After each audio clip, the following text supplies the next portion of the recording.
Então, oi pessoal, bem-vindos a mais uma aula da nossa disciplina Machine Learning para Predições em Saúde.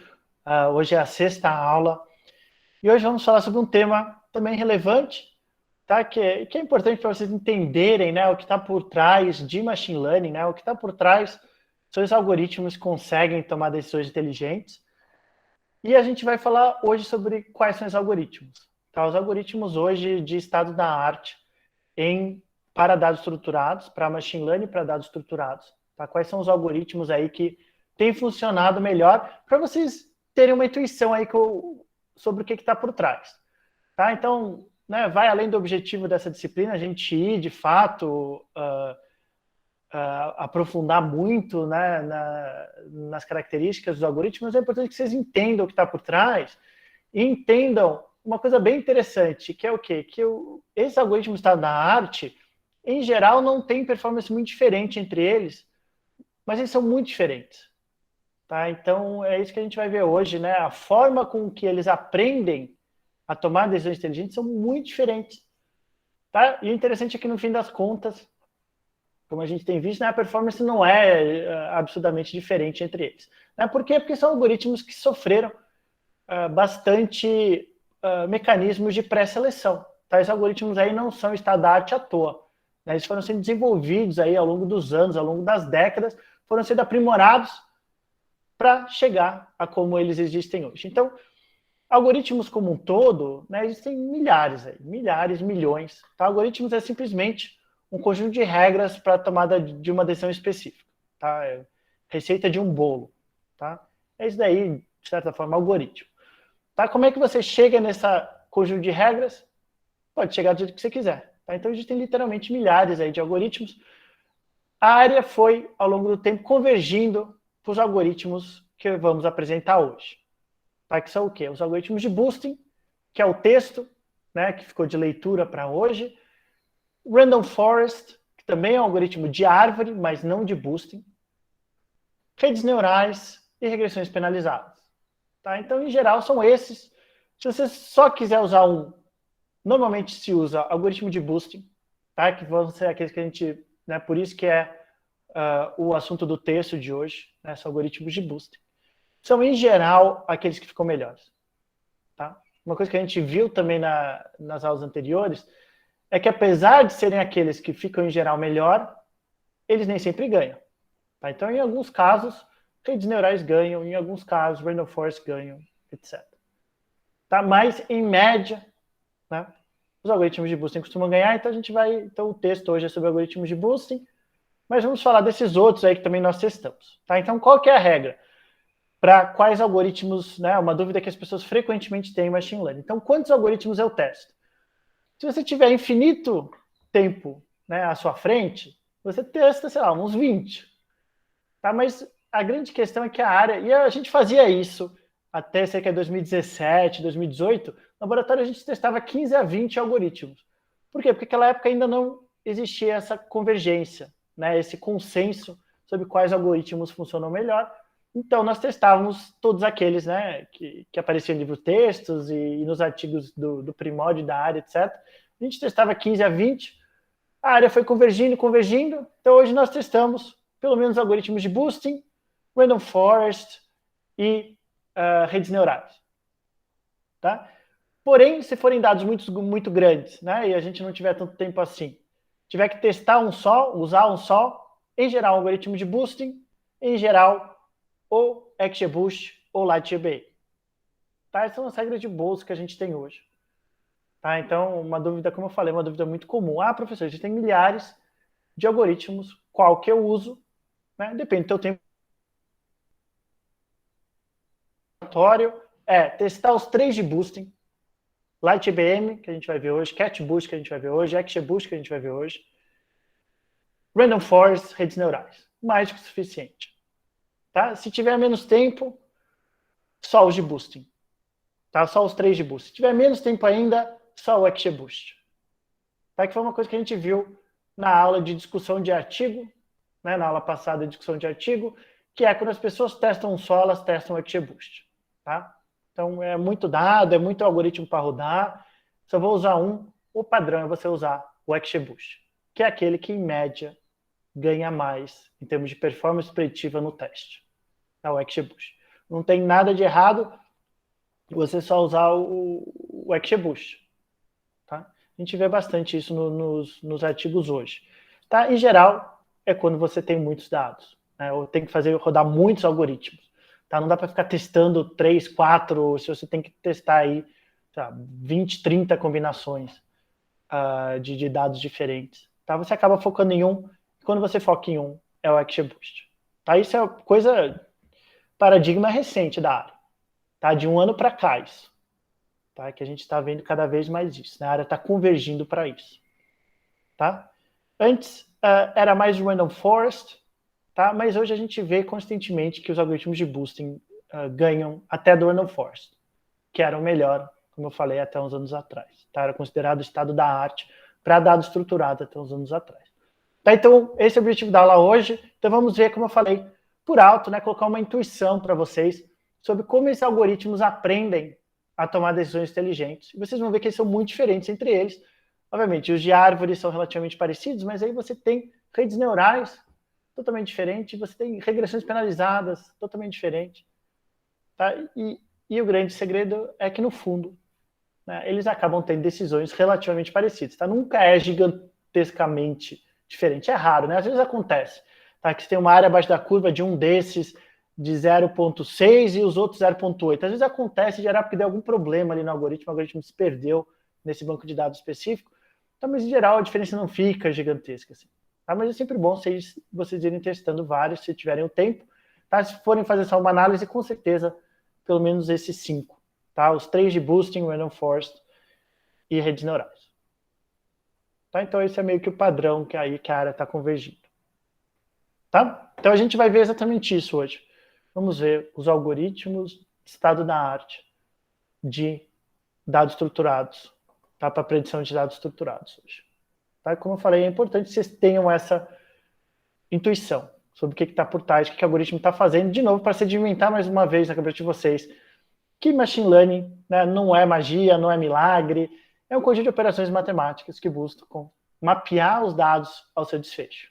Tá? Mapear da melhor forma possível como esses dados levam a um desfecho específico. Tá? Existem várias formas de você fazer isso.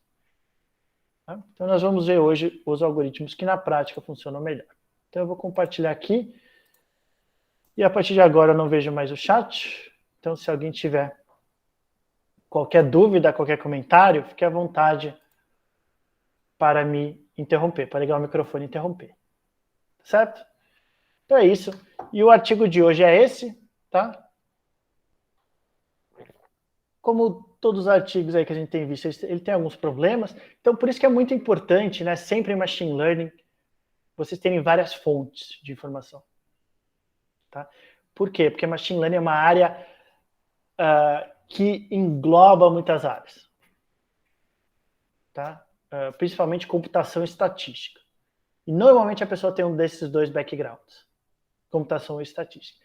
Nesse artigo, os autores claramente têm um background de computação, se perderam na parte de estatística, acontece bastante. Então são duas áreas difíceis. Tá? Então, às vezes, você tem muito disso. Né? As pessoas, às vezes, se perdem, elas vêm de uma dessas duas áreas. É o que a gente vê muito, né? Cientistas da computação tirando conclusões totalmente erradas da parte estatística, né? Principalmente em relação à causalidade, à associação de fatores. É um desastre mesmo, até os grandes nomes aí da área derrapam demais na parte de estatística, então é sempre bom vocês terem várias fontes, né, de informação. Então nunca achar que um curso de machine learning, nem o meu, tá? E nem nenhum outro, é a fonte definitiva de tudo que você precisa. Tá? Você sempre vai encontrar coisas diferentes em outras áreas. Tá? Então, hoje vamos discutir esse artigo que saiu recentemente. Então, essa aqui é mais uma daquelas aulas, né, que é difícil você ter um artigo de inovação por trás. Então, esse aqui é meio que um artigo de revisão por trás. Tá? Que ele fala que ele compara esses 3 algoritmos de boosting, né, o XGBoost, LightGBM, CatBoost, como eu falei, são os 3 estado da arte de boosting. E ele faz algumas comparações entre esses, faz algumas descrições iniciais desses três algoritmos. Tá? Então, algoritmos de Gradient Boosting Decision Trees. Onde o mais popular, como eu falei para vocês, então aqui já chegamos no artigo, tá? O mais popular é o XGBoost, ficou famoso como? Ganhando competições no Kaggle. Tá? O Kaggle é um site de ciência de dados, muito famoso por fazer as competições do Kaggle. Tá? Esse site daí foi importantíssimo para o crescimento da área de ciência de dados, da área de machine learning. Que era o que? Esse Kaggle, para quem não conhece, grandes empresas tinham problema de predição. Tá? Eu não consigo predizer esse evento. Eles colocavam o banco de dados no Kaggle e falavam, ó, quem fizer a melhor predição aqui ganha um prêmio de, sei lá, $100 mil. Tem até prêmios de milhões de dólares ali. Tá? E o que é interessante, o que foi muito importante no Kaggle, foi que o vencedor normalmente dá uma entrevista falando o que ele usou. E foi assim que o XGBoost ganhou sua fama. Tá? Porque constantemente os vencedores, né, começou a ficar famoso há uns 5 anos atrás, tá? 4, 5 anos atrás. Todos os vencedores do Kaggle, e aí ficava aquele burburinho, nossa, de novo ganhou o XGBoost, que algoritmo é esse? De novo o XGBoost. Tá? E por trás do XGBoost tem um brasileiro, professor da Universidade de Washington, tá? Que está por trás do desenvolvimento do XGBoost. Então ele começou a criar esse burburinho na área, né? E todo mundo começou a trazer para o laboratório, nós também. Tá? Quando o meu laboratório começou, não usávamos muito o XGBoost, ou não usávamos o XGBoost, e aí começou esse burburinho do Kaggle, que esse é o novo algoritmo, estava ganhando tudo, e de fato, estava certo. Pode falar. Alguém ligou o microfone? Alguém ligou o microfone.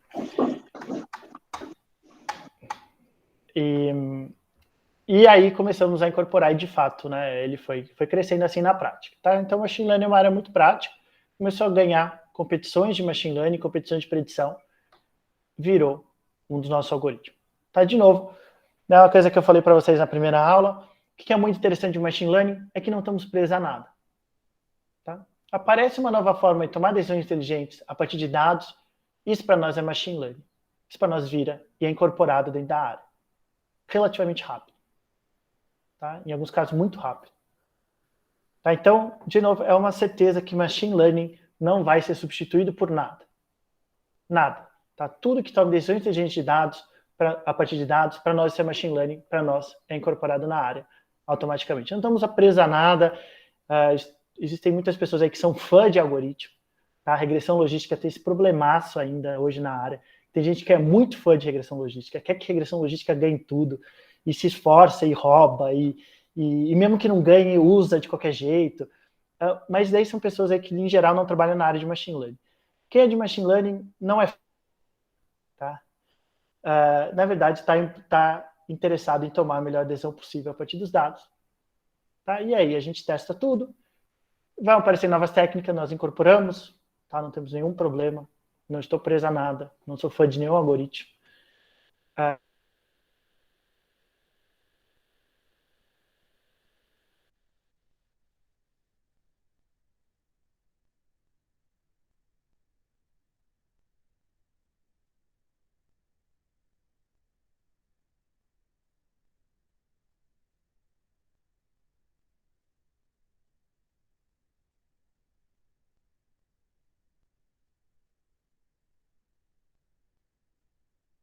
O objetivo desse artigo é comparar a implementação dos 3 algoritmos mais populares de Gradient Boosting. Tá? XGBoost, LightGBM e CatBoost. Tá? E eles fazem aí segundo algumas métricas, eles olham aí como é que... Alexandre, qual é melhor. Pode falar. Tá congelando, não sei se é só para mim, mas pelo que eu vi no chat aqui, tá congelando a sua fala. Sério? Eita. Deixa eu ver aqui. Eu acho que eu tô ligado na... eu tô ligado na rede de... não tem o que fazer, eu tô ligado não é Wi-Fi, não, é na rede da faculdade. Bom, me avisem, se estiver ficando ruim, eu mudo pro Wi-Fi. Tá? Beleza. Tá? Se estiver travando muito, me avisem. Certo? E aí eu mudo pro Wi-Fi, tá? Me avisa. Então, vamos usar... Então, o objetivo do artigo é comparar esses três segundo algumas métricas ali. Tá? Tanto performance, velocidade e algumas outras ali que a gente já vai chegar. Então, como é que funcionam esses três algoritmos de boosting? A base deles são árvores. Tá? Árvores de decisão. É o que está por trás dos algoritmos de boosting e o que está por trás do Random Forest também. Então, a gente vai ver como é que o Random Forest toma as suas decisões. Tá? Então, qual que é a ideia? Então, vocês estão vendo aqui uma árvore super simples. Tá? Isso daí que a gente chama de árvore de decisão. Tá? Onde você tem o teu banco de dados. Né? Por exemplo, esse exemplo daqui é predizer se a pessoa vai comprar ou não um computador. Tá? Aí você tem informação como se a idade dessa pessoa, se a pessoa é um estudante e qual que é a situação do crédito dela. Tá? Se ela tem crédito em banco, tá? Se ela está pagando as contas em dia. Certo? E o algoritmo ele vai fazer o quê? Ele vai ver qual que é a melhor divisão desses dados para descobrir se essa pessoa vai comprar ou não um computador. E aqui no fim é o que a gente chama da folha da árvore, que é o resultado, se a pessoa vai ou não, a predição, né, se a pessoa vai ou não comprar tal computador, nesse exemplo aqui. Tá? Então, o que o algoritmo descobriu? Que a melhor divisão inicial é a idade da pessoa.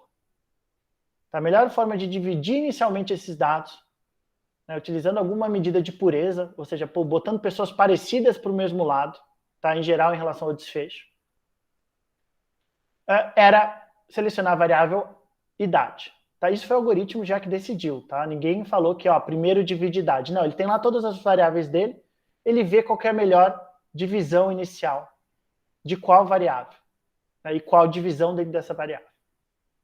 Tá? E ele descobriu, então, que a melhor forma, primeira melhor divisão é a idade, tá? E depois, dependendo de onde a pessoa vai, tem uma outra divisão. Tá? Então, idade, se a pessoa for jovem, ela vem para cá, nessa direção aqui. Aí ele descobriu que, dado que a pessoa é jovem, a melhor divisão, ou seja, que torna os dois grupos que eu estou querendo separar mais homogêneos, é se a pessoa é estudante sim ou não. Tá? E se sim, o algoritmo decide que a pessoa vai comprar um computador. Se a pessoa não é estudante, o algoritmo fala, mas essa pessoa daqui não vai comprar um computador. Tá? Dado que ela é jovem, então ela já veio para cá. Tá? Quando a pessoa é de meia idade, o algoritmo já fala, essa pessoa vai querer comprar, eventualmente, um computador sim. Tá? Então ele nem divide mais. Ele já fala, é de meia idade, vai comprar computador, eventualmente. E se for idoso? Aí depende, ele encontrou uma nova divisão dentro dos idosos, que é qual é a tua situação de crédito no banco. Tá? Média ou ótimo, ou excelente. Se for excelente, essa pessoa vai ter interesse em comprar computador. Então, de novo, uma árvore super simples, tá? Que é, na verdade, o grande benefício das árvores de decisão é que são super simples. Né? Você bate o olho, você entendeu porque ela tomou essa decisão para essa pessoa específica. Tá? Então, imagine, né, um de vocês vai lá e quer comprar um computador, né? Ou um de vocês vai lá e a empresa decide que você quer comprar um computador e ela quer entender por quê. Ela vai falar, o algoritmo ele dividiu a idade, essa pessoa é jovem, é estudante, ela vai comprar um computador. Minha predição é que ela vai comprar um computador. Tá? E cada divisãozinha a gente chama de nó, tá? Isso aqui é um nó da árvore. E o resultado final é a folha da árvore. Tá? É a predição. Certo? Seria ótimo se esse algoritmo funcionasse, mas a realidade é que é bem ruim. Né? Obviamente bem ruim. Tá? Então ele é muito simples, você não consegue entender nenhuma nuance nos dados. Tá? Ele é super simples. É um dos piores algoritmos que a gente tem. A gente nem usa uma árvore de decisão. Tá? Não é um dos algoritmos que a gente usa. Em 2017 a gente ainda usava, mas hoje a gente, né, você vai vendo constantemente que é um dos piores algoritmos, tá? Você nem perde mais tempo com esse algoritmo. Tá? Porque ele é muito simples. Porém, ele é a base dos melhores algoritmos para dados estruturados, que são os algoritmos de boosting e o Random Forest.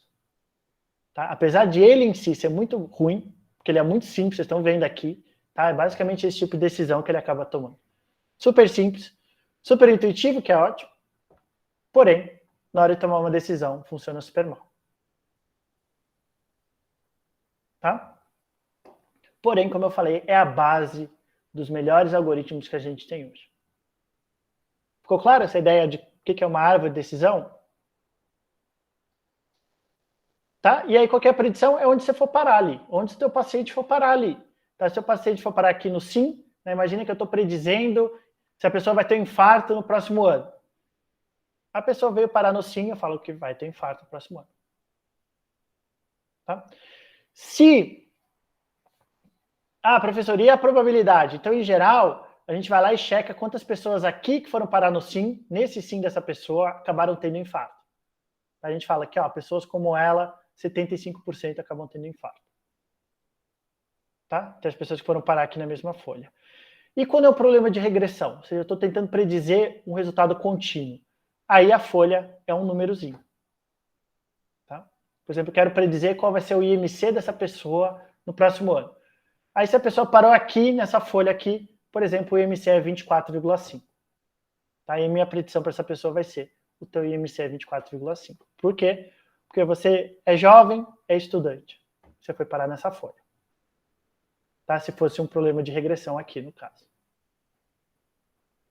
Tá?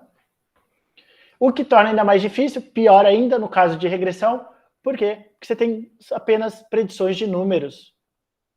Uma quantidade finita de números. Tá? De predição. Tá? Então, por exemplo, 24,5 aqui é 23,2, aqui é 31,0 e aqui é 21,1. Tá? Então, essas seriam as suas opções de predição numérica. Então, de novo, bem básico. Tá? Você tem um número fechado de predições possíveis numa árvore de decisão.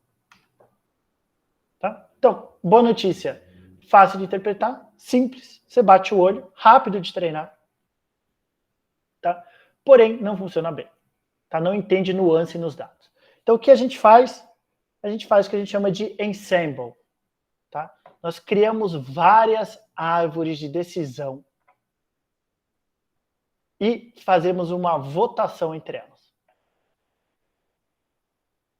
Tá? Então, essa é a ideia por trás do algoritmo de boosting e do random forest. Fazer várias árvores de decisão, tá? Cada um da sua forma diferente. E no final você tem uma votação. Então, por que ensembles funcionam bem?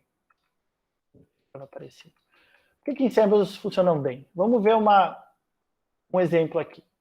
Então, imagine que eu estou querendo predizer se vai fazer sol ou chuva nos próximos dias. Tá? Então, aqui chuva e aqui o solzinho nos próximos dias. Essa é a realidade, tá? A primeira linha aqui é a realidade. E aí eu tenho 5 algoritmos fazendo a predição. E aí, alguns acertam, alguns erram, dependendo do dia. Uns acertam, outros erram, dependendo do dia. Os melhores algoritmos, eles erram 2 vezes. Tá? O mínimo de erro foi o algoritmo 4 e o 5, que erraram em 2 dos 7 dias. Tá? Porém, a votação, olha a última linha, a votação dos 5 algoritmos acertou tudo. Tá? Então, apesar de não ter nenhum algoritmo muito bom, a votação entre esses algoritmos médios dá um ótimo resultado. Ficou clara a ideia por trás de ensemble, por trás desses comitês? É você juntar vários algoritmos, nenhum deles necessariamente muito bons. Tá? Então, todos pelo menos estavam errando 2, a maioria errando 3 dos 7 dias. A maioria dos algoritmos errando 3, 7 dias. Porém, quando você junta todos esses algoritmos, a predição é ótima.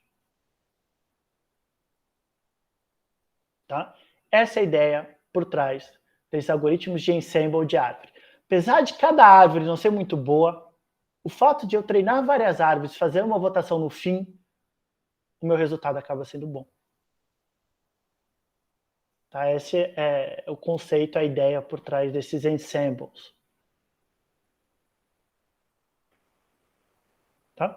E qual que é a ideia do gradient boosting? Então, você tem várias formas aí de treinar esses ensembles, tá? Essa junção de algoritmos. A ideia do gradient boosting é você criar árvores sequenciais.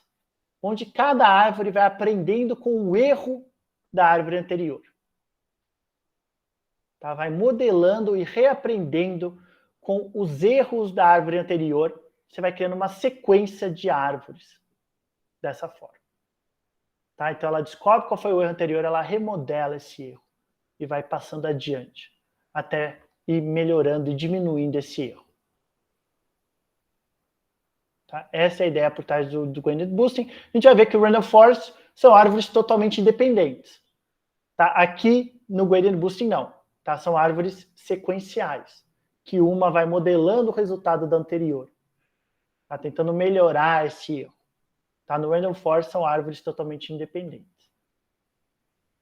Tá? Então, de certa forma, assim, uma intuição assim, bem por alto, essa é a ideia do Gradient Boosting, usa árvores de decisão, onde as árvores vão sendo treinadas uma na sequência da outra, que vão aprendendo com o erro da árvore anterior. Tá? Exatamente por que funciona, a área do XGBoost foi muito interessante. Exatamente por que o XGBoost funciona ainda é uma área de debate. Tá? Ou por que Gradient Boosting funciona ainda é uma área de debate. Tá? Então, de novo, Machine Learning é uma área tão prática que as coisas vão sendo descobertas na prática e depois vem a teoria por trás. Tá? Um dos grandes exemplos aí históricos, né, é o avião, né, desses exemplos aí. Tá? Então, Santos Dumont descobriu o avião via prática, né, teste e erro. Tá? Ele nunca tinha tido uma aula aí de engenharia aeroespacial na vida. Tá? Não existia teoria por trás. Tá? Ele foi aprendendo via tentativa e erro. Depois veio a teoria por trás. Depois veio a área, né, de física aeroespacial, engenharia aeroespacial, etc. Tá? Então, isso em Machine Learning acontece bastante. Tá? E é uma das críticas aí que se faz a Machine Learning, e até levando assim para um patamar aí mais elevado, do que, né, algumas pessoas criticam Machine Learning, falando assim, como é que vocês vão chegar um dia à superinteligência se a gente nem conhece direito como o cérebro humano funciona? Tá? A coisa mais inteligente que a gente tem hoje na Terra é o cérebro humano. Tá? Muito mais inteligente do que qualquer algoritmo aqui. Tá? Não para tarefas específicas, mas inteligência como um todo. Tá? É o cérebro humano. Tá? Os nossos algoritmos aqui não conseguem aprender coisas em áreas totalmente diferentes que nem o cérebro humano consegue. Tá? E aí essa crítica que vem é como é que vocês vão chegar à superinteligência se vocês não estão nem entendendo o cérebro humano? Tá? Como é que você refuta isso? Você fala, tentativa e erro. Tá? O exemplo do avião.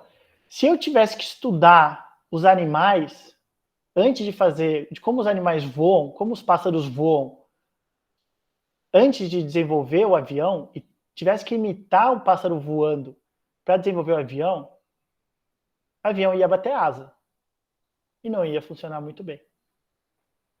Tá? Então, o exemplo natural que a gente mais tinha, né, melhor tinha, de voar, era bater asa.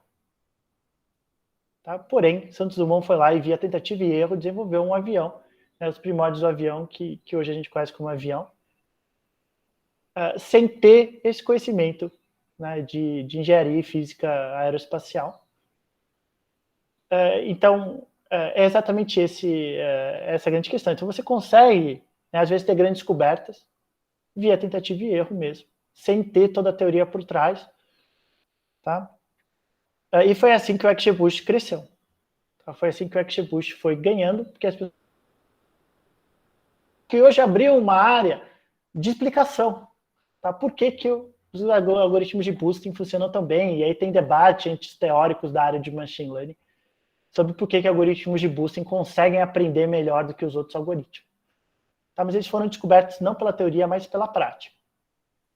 Tá? De pequenos aí ajustes que foram sendo feitos a ideias anteriores, né, a ideias da árvore de decisão, né, foram sendo, né, apertados parafusos ali e chegaram nessa ideia de boosting que funciona tão bem hoje. Tá? Então, por que eles têm ganhado tanto espaço? Né? Porque eles eles têm bons resultados. As bibliotecas deles foram implementadas bem rapidamente. Tá? e são relativamente rápidos de treinar. Tá? E o artigo ele fala que é melhor, né, para ganhar velocidade, você implementar na própria biblioteca deles do que implementar dentro do scikit-learn, tá? Que é a maior biblioteca aí de machine learning que a gente tem. Tá? Então, assim, de novo, sem entrar em muitos detalhes, né, existem duas formas de você crescer árvores de decisão. Tá? Você pode crescer por níveis, tá? Indo de nível em nível, ou você pode ir crescendo via folhas, tá? Seguindo as folhas ali que diminuem o teu erro. Você vai crescendo só via folha ou via níveis sempre. Tá? E aí um utiliza mais uma técnica no treino, outro utiliza mais a outra. Alexandre, então, pode falar. E o limite dessas ramificações é o limite das variáveis que eu tenho, vezes as categorias de cada variável? Quase. É o hiperparâmetro. Tá? O hiperparâmetro que você tem que decidir. Tá? A gente já vai chegar nisso. Então, se você deixar, a árvore vai crescer para sempre. Tá? Onde você, no fim, você vai ter uma pessoa em cada folha. Tá? Porque você consegue ir mesmo crescendo para sempre. Você consegue voltar as variáveis, você consegue falar, então, ó, se uma pessoa tem um IMC de 22,45923, então ela vai para esse lado. Se ela tem um IMC de não sei o que... Então, a árvore, se você deixar a árvore, ela vai crescendo para sempre. Então, você tem que criar um hiperparâmetro, que é essa tentativa de impedir que o algoritmo, em geral, né, hiperparâmetros são regularizadores, né, que são essa tentativa de impedir o sobreajuste dos algoritmos, né, impedir que os algoritmos decorem os dados, tá? Fiquem super específicos. A gente quer evitar isso, que eles fiquem super específicos, por quê? Porque se eles forem super específicos, eles estão decorando os meus dados. Eles vão acertar muito bem os dados que eu tenho hoje, mas eles não entenderam o que está acontecendo com os dados. Então, os dados futuros eles vão ser muito ruins. Então, a gente precisa fazer o quê? A gente precisa dificultar a vida do algoritmo. Para falar que, ó, não pode decorar meus dados. Você tem que entender padrões gerados nos dados.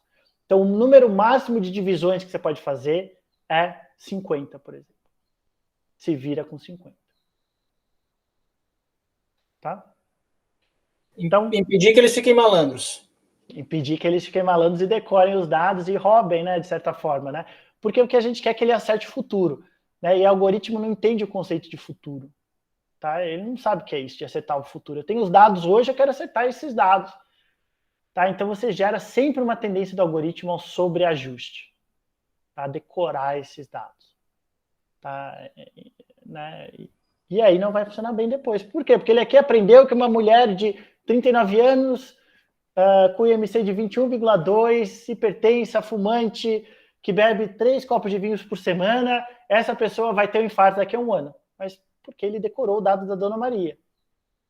E não vai funcionar bem no futuro. Tá? Ele está muito específico aqui. Porque não vai ter a Dona Maria no futuro. Tá? E aí ele vai se perder nessa bagunça. Tá? Nessa decoreba aí.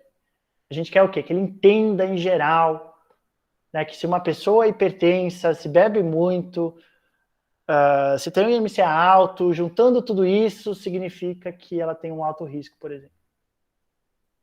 Tá? Mas não decorar a Dona Maria. Tá? Então aí, de novo, só alguns exemplos. E aqui a gente entra nisso exatamente que o Augusto estava falando. Sobre os hiperparâmetros de cada árvore, né, de cada algoritmo de boosting. E o que é o hiperparâmetro? Então, relembrando, né, essa tentativa de a gente diminuir o sobreajuste, de, em geral, dificultar a vida do algoritmo. Tá? O algoritmo quer decorar os dados. A gente fala, não, quero que você aprenda padrões gerais nos dados. Não pode decorar os dados. Então, o que eu faço? Eu adiciono esses regularizadores, que são, né, em geral, hiperparâmetros. Regularizador é essa tentativa de tornar o algoritmo mais simples, tá? De evitar o sobreajuste. Então, eu adiciono esses regularizadores. Mas, como eu mencionei antes, então quantas divisões você permite? Você permite 30? Você permite 40? Você permite 50? O que é melhor para o algoritmo aprender dado futuro? Aí a gente testa todas essas opções via validação cruzada no treino. A gente testa todas essas opções e a gente vê qual que é a melhor hiperparâmetro para número de divisões. Se é 30, se é 40, se é 50.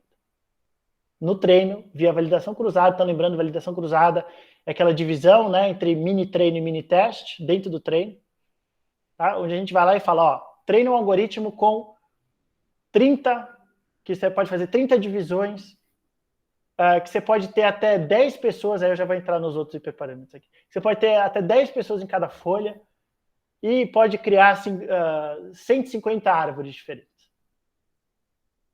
Ele vai lá e faz isso e dá o resultado. Aí eu falo, ok, agora outra combinação de hiperparâmetros. Agora você só pode fazer 10 divisões de árvore. Você pode ter 100 pessoas em cada folha e você vai criar 450 árvores. Aí tem o resultado ali, de qual foi a tua performance. Tá? E assim vai. Tá? Então, em geral, você tem vários hiperparâmetros. Então, por exemplo, como eu falei aqui, só pegando alguns exemplos, ó, o que o Augusto falou. Max depth. Tá? Tamanho, a profundidade máxima que você pode colocar da árvore. Tá? Isso é um hiperparâmetro aqui, ó, max depth. Você tem que testar qual vai ser. Aí você tem que testar em várias combinações. Minimum child weight, né, o minimum child leaf. É quantas pessoas, se tiver, por exemplo, 100 pessoas nessa folha, eu não posso fazer mais divisão. Tá? Não deixo o algoritmo mais fazer divisão, por exemplo. Tá? Ou 50 ou 10. Tá? Quando é que eu falo para o algoritmo, ó, não pode ficar dividindo ali pro resto da vida, tá? Até ter uma pessoa em cada folha, porque você vai decorar os dados. Tá? Então você tem que ter pelo menos, por exemplo, 50 pessoas. Se tiver 50 pessoas, você já não pode mais dividir, tem que tomar uma decisão ali. Certo? Outro exemplo de hiperparâmetro, como eu falei, número de árvores. Então, como eu falei, como é que funciona o gradient boosting? São árvores sequenciais. Mas quantas árvores sequenciais? Pode ser infinitas árvores sequenciais. Aí o algoritmo vai decorar os dados. Tá? Então aqui eu falo, nesse N-Estimator, eu falo que ó, pode criar 100 árvores só. A gente vai lá e vê o resultado. Ok, agora pode criar 150. A gente vai lá e vê o resultado. Tá tudo dentro do treino, tá, gente? Não pode ficar olhando o teste. Tudo dentro do treino. E aí, qual desse conjunto de hiperparâmetros tiver o melhor resultado, é esse que vai ser os hiperparâmetros do meu algoritmo. Isso é muito importante, hiperparâmetro. E aqui, de novo, entra naquela questão. Machine Learning é 90% Human Learning. O algoritmo não consegue aprender isso sozinho. Aí tu tem que falar para o algoritmo, testa 50 árvores, testa 100, testa 150, agora testa com esses números total de pessoas por folha, agora testa esse conjunto de divisões, etc. Aí ainda tem outros aqui, parâmetros aqui, que são menos intuitivos. Tá? E aí, quantas opções eu deixo ele testar? Por exemplo, será que eu deixo ele testar com 50, 100, 150, 200, 150, 300, 350 e por aí vai, de árvores? Tá? Ou eu faço ou eu deixo ele testar só, por exemplo, 50 e 300. Depende de quanto tempo você tem, de quanta capacidade computacional você tem. Tá? Para ir deixando o algoritmo testar todas as opções de hiperparâmetros. De novo, mais uma decisão humana. Tá? E qual intervalo? Também outra decisão humana. Ah, professor, como é que eu decido as características de cada hiperparâmetro que eu deixo o algoritmo pesquisar? Em geral, você olha a literatura. Tá? Vamos ver, dentro desse hiperparâmetro, quais são as características que melhor têm funcionado na literatura. Aí você vê, então, normalmente fica entre 50 ou 500 árvores, né? Esse hiperparâmetro de quantas árvores? Entre 50 e 500. Ok, quanto tempo eu tenho disponível? X tempo disponível. Então, não tenho muito tempo disponível. Vou testar só 50, 300 e 500 árvores. Tá? Então, cada algoritmo tem o seu conjunto diferente de hiperparâmetros. Tá? E você tem que ir lá na hora de treinar o algoritmo e avisar para ele, ó, testa isso, isso e isso, desse hiperparâmetro. Desse outro, testa isso, isso e isso. E aí vai. Quanto mais você deixar ele testar, mais tempo vai levar. Então depende de quanto tempo você tem. Tá? E aí, esse artigo começa a comparar esses três algoritmos. Então, XGBoost, LightGBM e CatBoost. Então, são os três algoritmos de boosting aí tem pequenas diferenças entre eles, tá? Em geral, não é muita diferença, não é pequena. E aí, ele vai lá e coloca 5 bancos de dados e vê qual algoritmo tem a melhor performance preditiva em cada um desses 5 bancos de dados. Tá aqui que começa a aparecer os problemas de baixo conhecimento de estatística. E ele faz a medida, né, de acurácia, velocidade, confiabilidade e facilidade de uso. Tá? Então, quanto ele acerta, que ele chama de acurácia, que pelo que entendi, ele usou acurácia mesmo, que a gente já viu que é uma medida bem ruim de performance, e ele usa acurácia para dados de regressão. Não sei como fez isso, totalmente errado. Então, ele usou alguma outra medida de performance, chamou de acurácia, porque nem dá para ter acurácia. Então, acurácia, lembrando, é a proporção de acertos. Né? Como é que você faz a proporção de acertos em um número que, né, pode ser infinito? Né? Então, você nunca vai acertar todos os detalhes ali. Velocidade, quanto tempo demora para rodar. Confiabilidade, o quanto ele é consistente. Tá? E facilidade de uso. Né? Em geral, são bem parecidos a facilidade de uso deles. Então, quais são os resultados? Então, o primeiro banco de dados é esse daqui, de predição desse banco de dados do censo. Tá? Que, se não me engano, é predição... não sei exatamente o que ele está predizendo aqui, mas é um banco de dados do censo de classificação. Tá? E aí, nesse exemplo específico, ele encontrou que o LightIBM foi de longe o mais rápido. Então, o LightIBM é bem rápido. Tá? E teve a melhor performance preditiva. Tá? Então, vamos só analisar os dados quando ele fez a seleção de hiperparâmetros, tá? Nesse tuned. Tá? Então, no primeiro banco de dados, o mais rápido e o melhor, em termos de performance preditiva, foi o LightIBM. No segundo, que é um banco de regressão, ele bota o resultado de acurácia, vai saber. Então, a acurácia já está errada para a classificação. Para regressão, então, totalmente errado. Então, ele usou alguma outra métrica aqui que ele não entendeu, que os autores não entenderam direito e colocaram aí o resultado que saiu para eles. Tá? Mas, de novo, não existe a acurácia em resultados contínuos. Tá? Aqui é uma predição da expectativa de vida das pessoas. Tá? Então, a acurácia, a proporção de acerto de 96, não tem nenhuma probabilidade disso. Nem existe, né? Mesmo se ele for tentar acertar, ele transformar isso num problema de classificação, ou seja, cada expectativa de vida é um valor, né? Como se fosse uma categoria, né? Nunca que você vai acertar 97% do ano exato que a pessoa tem. Bom, que a pessoa vai viver, né? Bom, mas aí, então, utilizando essa confusão dele, o mais rápido foi o LightIBM e o melhor foi o XGBoost. No terceiro, o mais rápido de novo foi o LightIBM. Então, o LightIBM de longe aí o mais rápido em todos os casos. Tá? E a acurácia aqui deu claramente algum erro, porque foi exatamente igual em todos os algoritmos. A probabilidade disso é bem baixa. Foi exatamente igual em todos os algoritmos. Aqui, no quarto banco de dados, de novo o mais rápido foi o LightIBM. Tá? E a melhor performance foi do XGBoost. E por último, o mais rápido só nesse caso foi o XGBoost. Tá? E a melhor performance ficou empatado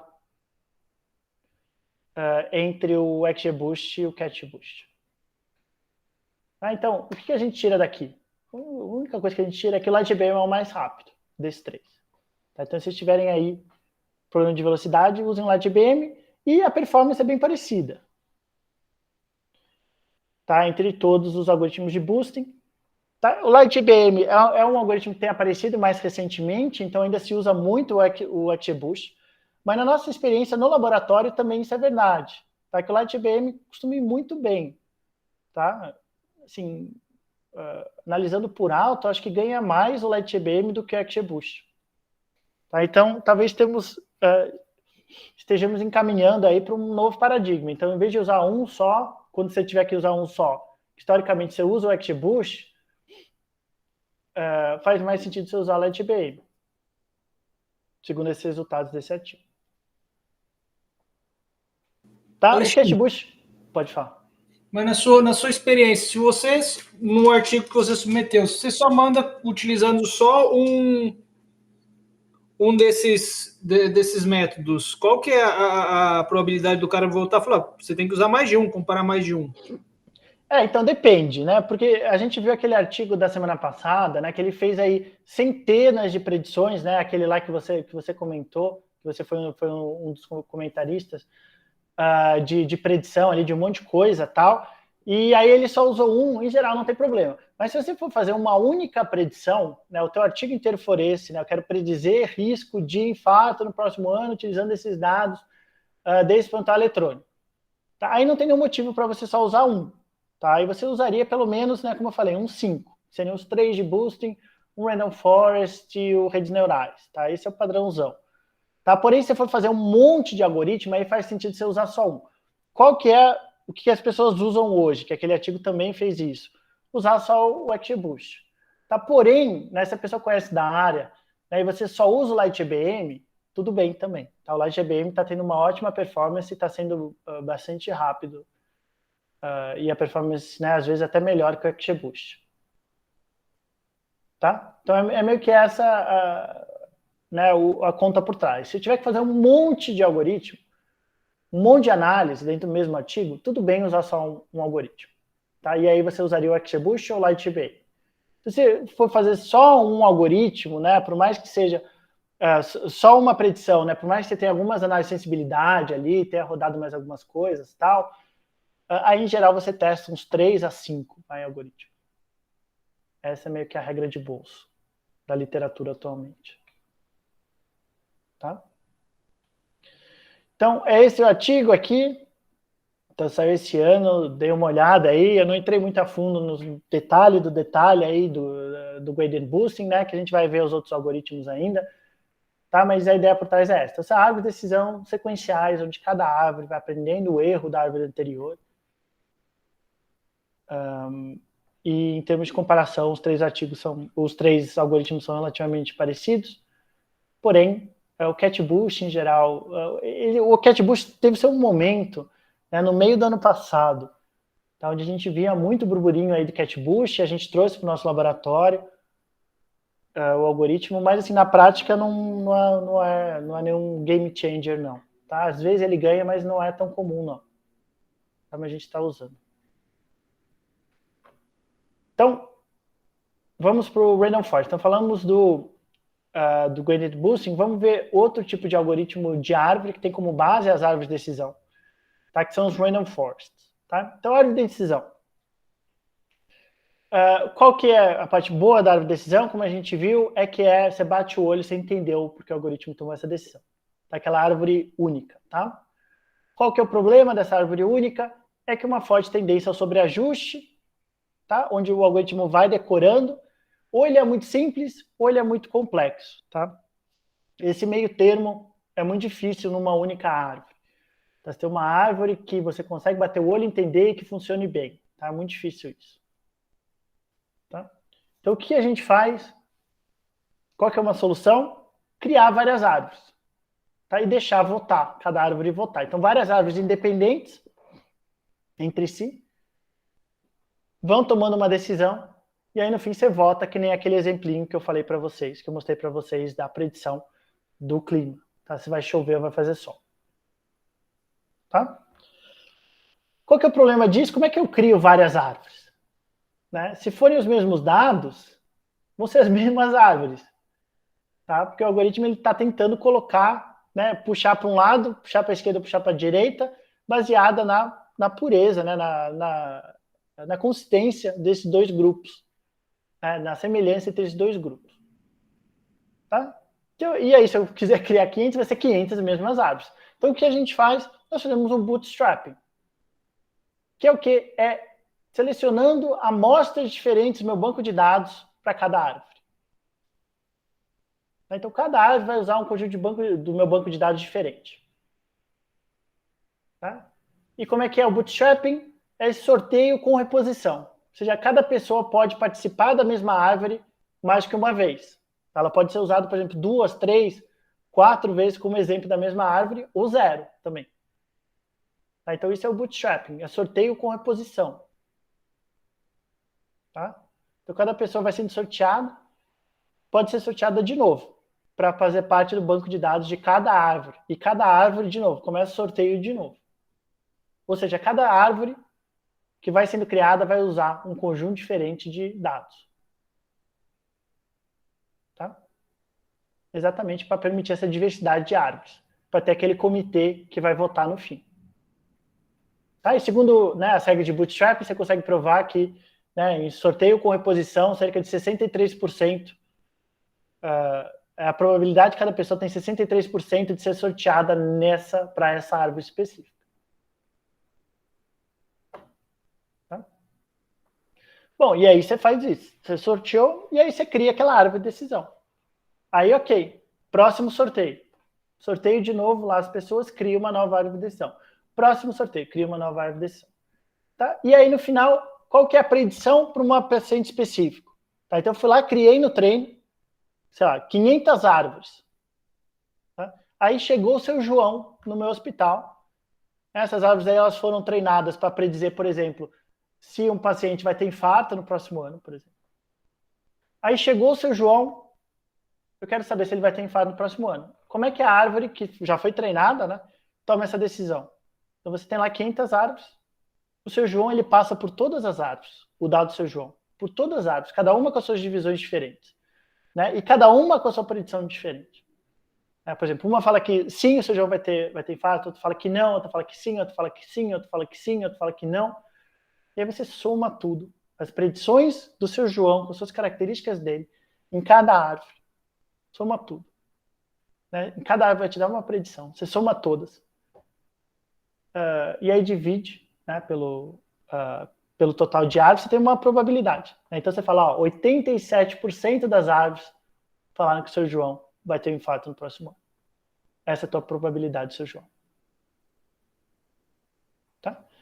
Então isso no caso de classificação. No caso de regressão, vai te dar um número no fim. Por exemplo, predizer qual vai ser o IMC do seu João nos próximos 5 anos. Cada árvore vai dar um número ali, 21,3 na primeira árvore, por exemplo. Segunda árvore, 21,1. Terceira árvore, 24,1. E aí a tua predição final vai ser o quê? A média do seu João em todas as árvores. Tá? Isso é uma estratégia de bagging. Porém, qual que é o problema de bagging? É um alto custo computacional. Tá? Então, em vez de você treinar uma árvore, você está treinando 500 árvores. Isso leva muito tempo. Tá? E uma outra limitação, né, um outro problema que aqui não tem solução, é que você perdeu a interpretação da árvore. Então lembra aquelas árvores simples, aquele exemplo inicial que eu mostrei para vocês? Vai comprar computadora não? Super simples, eu bato o olho e entendi por quê. Tá? Aqui, quando você cria 500 árvores independentes uma da outra, você não consegue explicar mais nada. Tá? Assim, de bater o olho, né? Obviamente a gente consegue explicar, como sempre falo para você, a gente vai ter uma das aulas vai ser sobre isso. A gente consegue explicar, tá? Mas não é do tipo, bati o olho, entendi porque que tomou essa decisão, porque são 500 árvores. Tá? E qual que é o problema ainda desse tipo de bagging, né? Porque por mais que você sorteie só algumas pessoas para cada árvore, você ainda pode ter algumas variáveis muito importantes ali, que vão fazer com que todas as árvores sejam quase iguais. E a gente quer o quê? A gente quer diversidade nessas árvores. Então, é mais importante eu ter diversidade do que eu ter boa predição. Tá? Lembra daquele comitê ali, né, do sol e da chuva.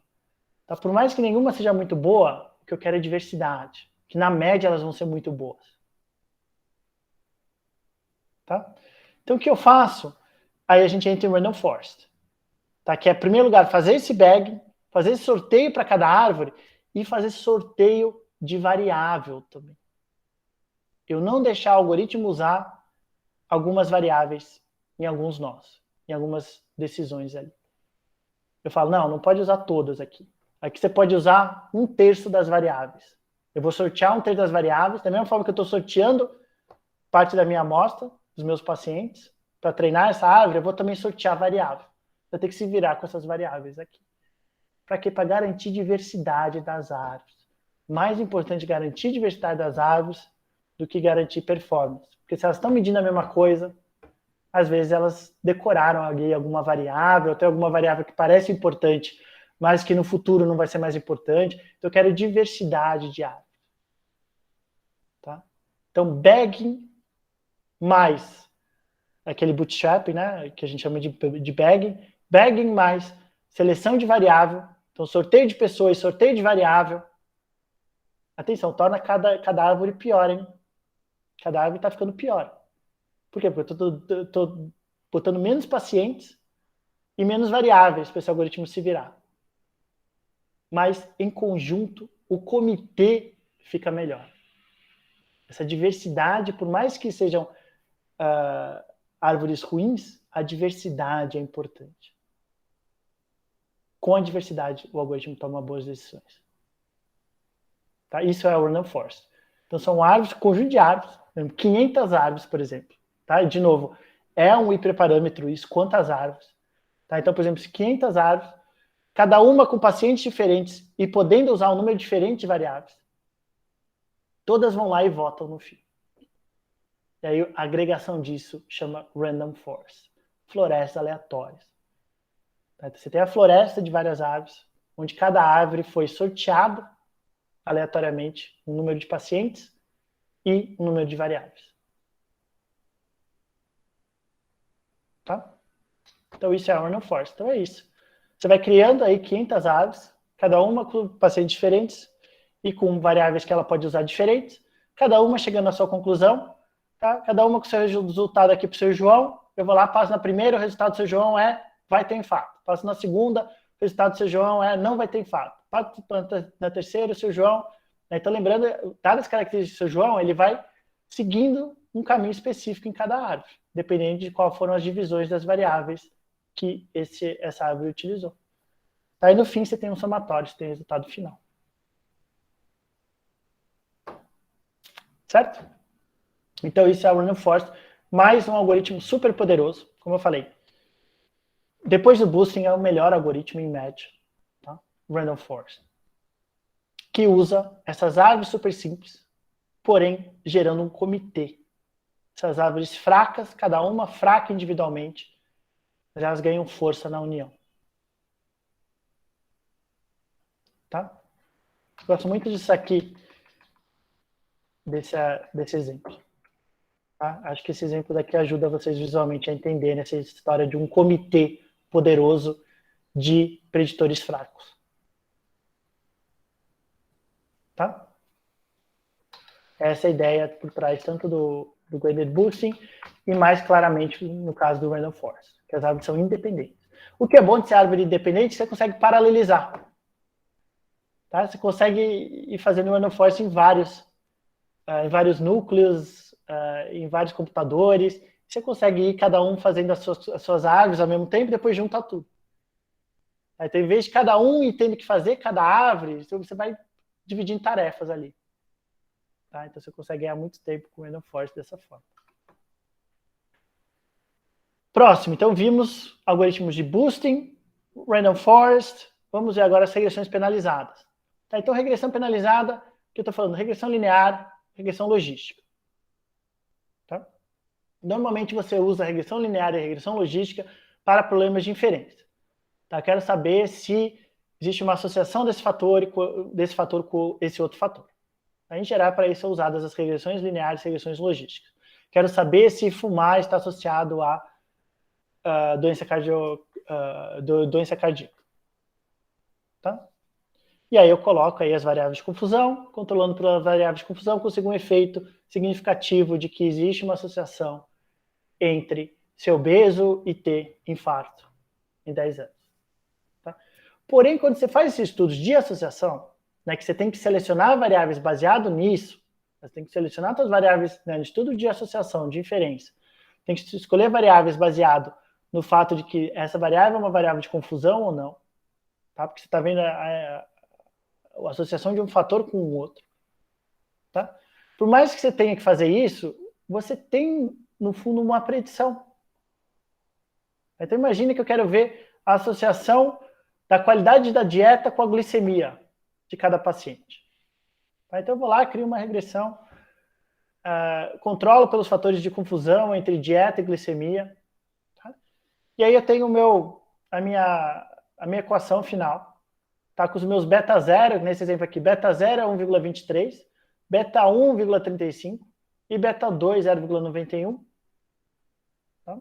Então, aí eu vejo qual é o efeito da dieta, independentemente da idade na glicemia, é de 0,91. Então, eu aumento o meu índice de qualidade da dieta em 1, a minha glicemia aumenta em 0,91, tá? Independente da idade.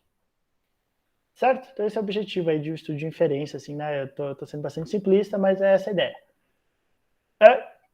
Porém, olha como aqui a gente consegue uma predição. É só inserir os dados de idade do seu João, multiplicar pelo beta 1, inserir os dados da dieta do seu João, da qualidade da dieta, né, que seria um número, multiplicar por 0,91, somar um com o outro, somar com o meu beta 0, eu tenho o quê? Glicemia predita do seu João. Tá? Então, por mais que esse estudo tenha sido feito para inferência, você tem uma predição no fim. É só multiplicar os betas pelos valores do teu paciente. Tá? E são interpretáveis, né? Você bate o olho, você entende como é que ele toma essa decisão, porém, né, não são algoritmos em geral muito bons. Eles têm um problema de sobreajuste muito forte. Se você tiver muita variável, você tem problema de sobreajuste. Tá? E se tiver poucos, eles também ficam muito simples, né? Como esse exemplo aqui. Tá? O meu efeito é aditivo e independente. Tá? Não é assim que funciona. Tá? Em geral, as variáveis interagem. Tá? Então, o algoritmo não consegue... Você pode colocar uma interação, obviamente, aqui, mas é muito difícil você decidir quais interações você vai colocar. Tá? Então, em geral, você tem que assumir que tem um efeito independente e aditivo dos fatores, que nunca acontece.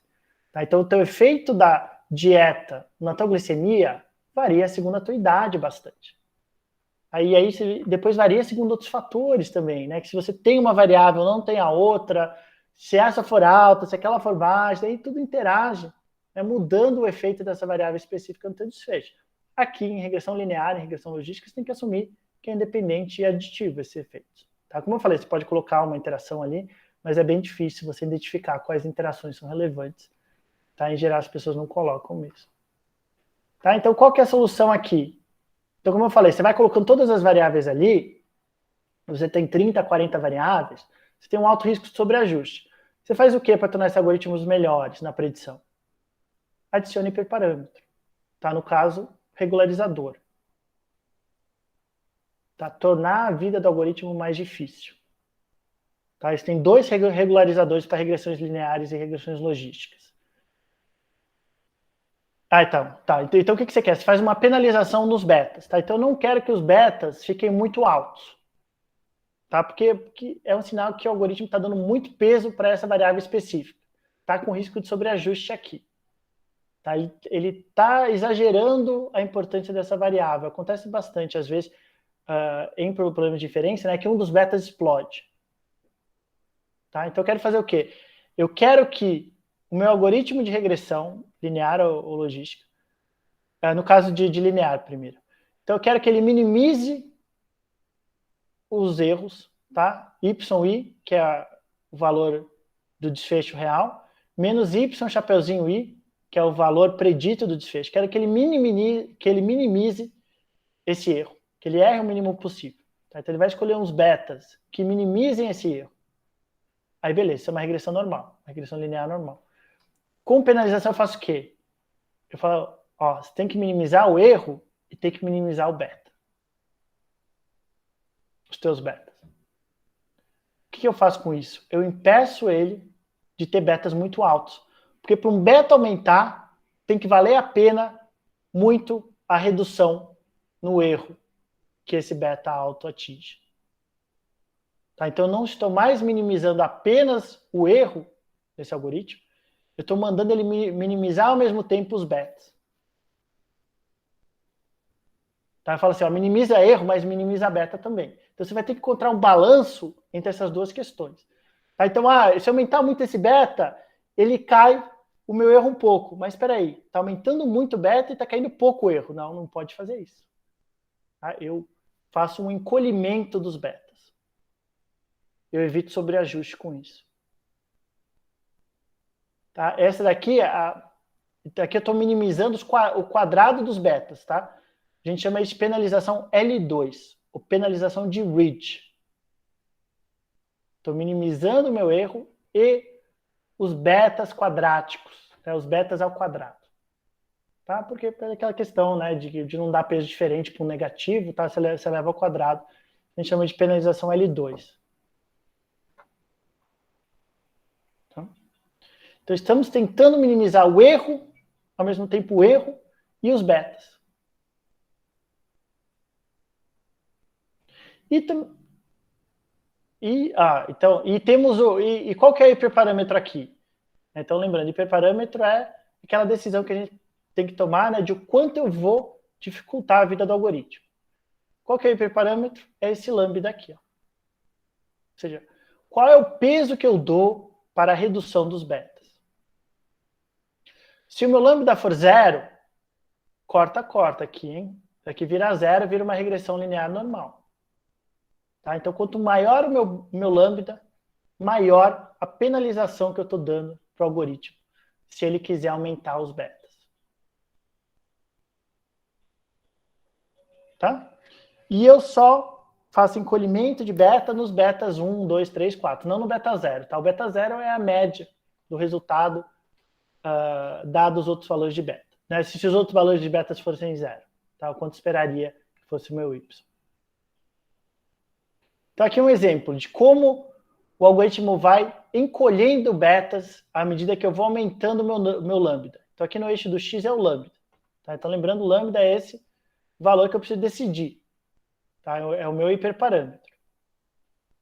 Tá? O quanto eu vou penalizar. Se eu penalizar muito, né, se o meu lambda for alto, olha o que acontece com os betas. Então, no eixo do y, os betas. Todos encolhidinhos. Todos ficam pequenininhos. Tá? Daqui é um exemplo hipotético, tá? De vários betas. Cada linha aqui é um beta. Tá? E aí eu começo no início o quê? Sem nenhuma penalização, sem nenhum lambda. Você vê claramente que explodiram aqui alguns betas. Ó. Alguns subiram muito, estão muito altos, e alguns estão muito baixos. Tá? Os dois explodiram, para cima ou para baixo, explodiram. Aí eu vou fazendo o quê? Vou testar vários tipos de lambda. Tá? Quanto maior a penalização, maior o meu lambda, mais perto de zero esses betas ficam. Tá? Penalização L2 também é conhecida como penalização de Ridge. E como é que você escolhe, então? Ah, professor, ó, tá aumentando aqui o lambda, né? E eu estou encolhendo os betas. Nem sempre isso é bom. Tá? Se eu ficar encolhendo todos os meus betas de uma regressão linear, né, ele vai me dar um valor super baixo ali. Não vai ser bom também. Como é que eu escolho qual a penalização? Qual é o meu lambda? Avaliação cruzada. Onde eu testo vários lambdas, que são hiperparâmetros, né? Eu estou testando vários hiperparâmetros. Tá? Desde o zero, ou seja, sem penalização. Daria um erro de 0,72, então aqui é, né, uma regressão linear. Tá? O resultado é um problema de regressão. Tá? Root mean squared error. Não sei se vocês lembram da última aula. Raiz quadrada do erro quadrático médio. Tá? Que é a medida de performance para problemas de regressão, tá? Onde o nosso desfecho é contínuo. Então, quando eu coloco sem penalização, nesse exemplo hipotético, né, um exemplo de um livro-texto, quando eu coloco sem penalização, ele dá esse erro de 0,72. Aqui eu quero minimizar o erro, tá? Um erro de um problema contínuo, tá? Então, quanto menor, melhor. Tá? De um desfecho contínuo. Aí eu vou aumentando o lambda, ó, vai diminuindo o meu erro. Tá melhorando, tá melhorando, tá melhorando. Uma hora, ele começa a ficar muito simples. Tá? Esses betas estão reduzindo demais. Passo a aumentar meu erro. Tá? O meu root mean squared error. Tá? Uma raiz quadrada do erro quadrático médio. Tá? Ela começa a aumentar. Por quê? Porque eu comecei a fazer um modelo muito simples. Fui reduzindo beta, reduzindo beta, reduzindo beta, reduzindo beta, até o momento que não está aprendendo muita coisa mais. Tá muito simples esse algoritmo. Tá? Então, o que eu quero? Eu quero como resultado do meu hiperparâmetro 0,035 por aí, parece. Que é o meu menor erro de validação cruzada. Tá? Então, esse é o valor desse meu hiperparâmetro da penalização. Ah, tá aqui, ó, 0.036.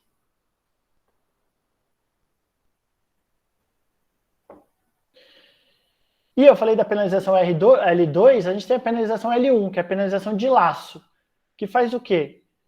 Que além de encolher os betas, então o read ele encolhe, mas não transforma nenhum beta em zero, tá? Só dá uma encolhida. A regularização de L1, a regularização de laço, ela faz seleção de variável. O que significa? Que alguns betas viram zero.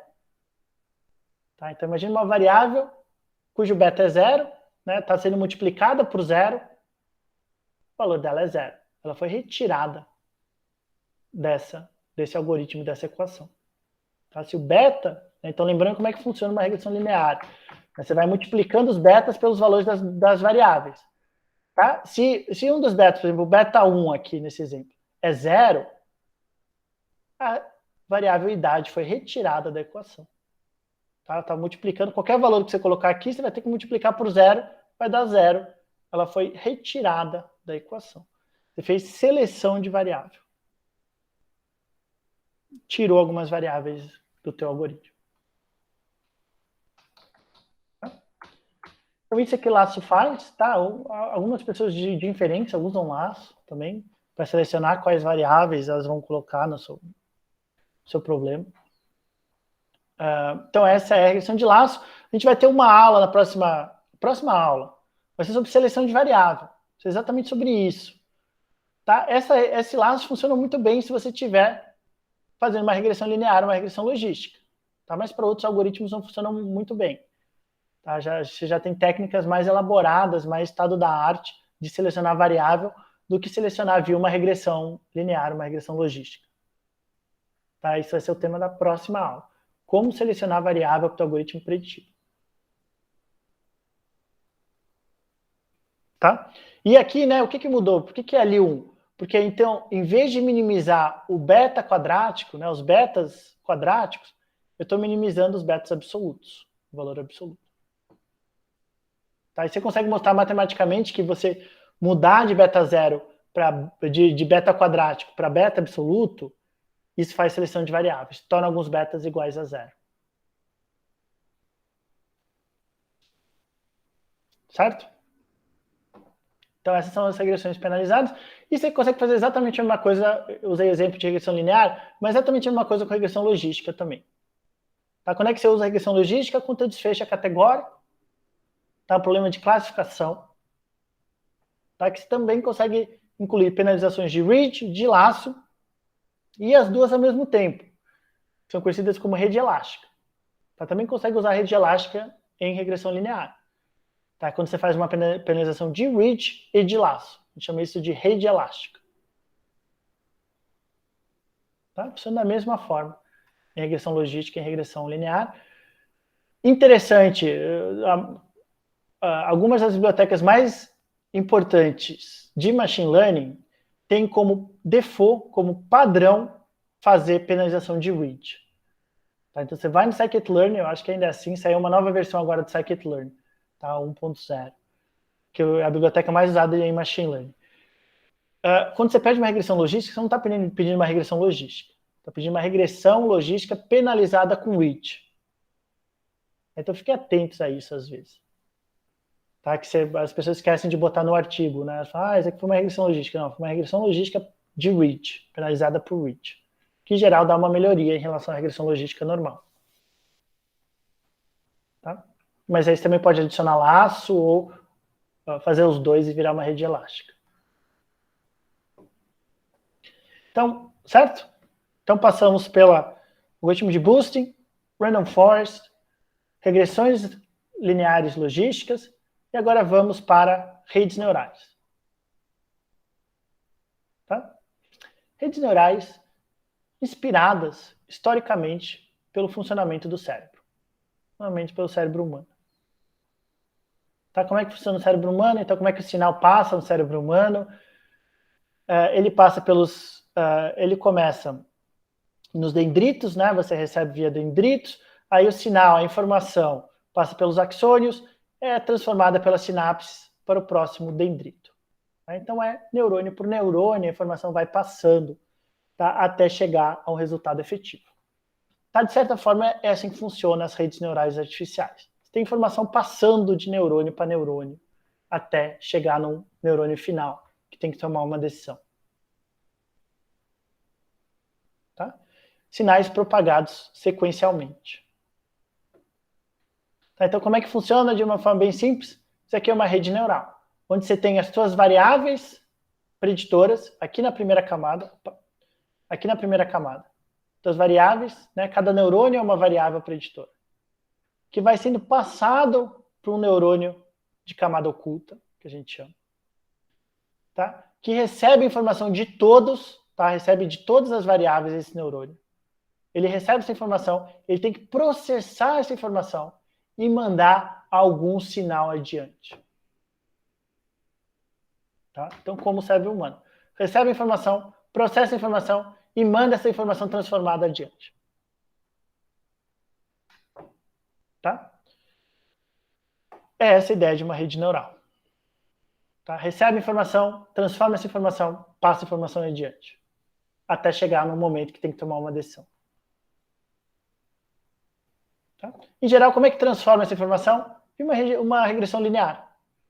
Tá? Cada neurônio é, de certa forma, uma regressão linear, onde você tem o teu beta 0, os teus betas 1, que transformaram a informação que ela recebeu anterior e mandou uma informação nova para frente. Um número novo para frente. Tá? E aí você tem a tua camada de decisão. Tá? O teu último neurônio, que é o neurônio de decisão, que se for um problema de regressão, é um valor numérico, tá? Isso vai ser a tua predição. Se for um problema de classificação, você pode ter vários neurônios aqui, cada um para um resultado diferente. Tá? Por exemplo, qual é a doença que esse paciente tem? Cada neurônio pode ser uma doença, e aí você tem uma probabilidade em cada neurônio. A probabilidade da doença ser essa X, no primeiro neurônio. Aí você vai lá e olha, nesse primeiro neurônio é 82%, por exemplo. Neurônio de baixo, você vai lá e olha, isso aqui é 2% de ter essa doença. Tá? Essa é a diferença. Então, problemas de regressão, você tem um único neurônio no fim, e classificação você pode ter vários, mas se for uma classificação binária, você só vai ter um. Tá? A probabilidade dessa pessoa ter essa doença ou desenvolver esse problema específico no futuro. Certo? Então, o que é rede neural, né? A gente já vai entrar em Deep Learning. O que é rede neural? É quando você só tem uma camada oculta. Camada latente, camada oculta. Tá? Só tem uma camada, né? Essa coluna de neurônios. Só tem uma coluna de neurônios que vão processar as informações até o resultado final. Isso a gente chama de uma rede neural. Tá? Esse algoritmo aqui, como um todo, é uma rede neural. Tá? E quando é que é Deep Learning? Quando você tem mais que uma camada. Que vai transformando esses dados. Então, em vez de você só ter uma, né, isso aqui é uma rede neural, só tem uma camada que fez transformação de dados e passou adiante. Quando você tiver várias camadas, isso a gente chama de Deep Learning. Só um adendo aqui, existe um movimento que eu acho que é um pouco malandro, de pesquisadores da área de Deep Learning, que eles estão ampliando a definição de Deep Learning cada vez mais. Tá? Então, eu já tenho visto aí algumas palestras, alguns podcasts, né, que os pesquisadores de Deep Learning estão falando que basicamente qualquer transformação nos dados vira... Então, eles estão querendo englobar todas as áreas, chamar tudo Deep Learning, é meio que um caminho aí que eles estão seguindo. Tá? Mas, historicamente, a gente chama de Deep Learning o quê? Muitas camadas ocultas. Tá? Então, isso é o termo técnico, não caiam muito assim na história dos pesquisadores de Deep Learning, eles estão fazendo de propósito, eles estão querendo que tudo vire a área deles, né? Nada contra. Mas, assim, vira uma bagunça, né? Se a gente não consegue definir o que é esse algoritmo, né? Se tudo vira Deep Learning.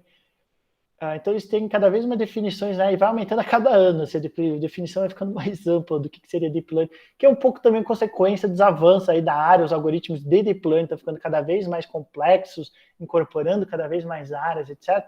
Mas a ideia tradicional, a clássica, e a que se deve usar, na minha opinião, do que seria Deep Learning, é quando você vai colocando um monte de camada de neurônio. Em vez de ter só uma camada de neurônio, Você tem 2, 3, 4, 5, quanto você quiser, isso passa a ser Deep Learning, aprendizado profundo. Tá? São redes neurais profundas. O que é o ganho de rede neural profunda, de Deep Learning? É que você vai aprendendo mais detalhes nos seus dados. Tá? Você consegue fazer mais transformações nesses seus dados, e você vai aprendendo mais nuances nos dados. Qual que é o problema? Você ter o algoritmo mais complexo? Como sempre, como a gente sempre tem visto, sobreajuste. O algoritmo começa a decorar os dados. Você dá muita liberdade para ele ser complexo quanto ele quiser. Ele acaba decorando os dados.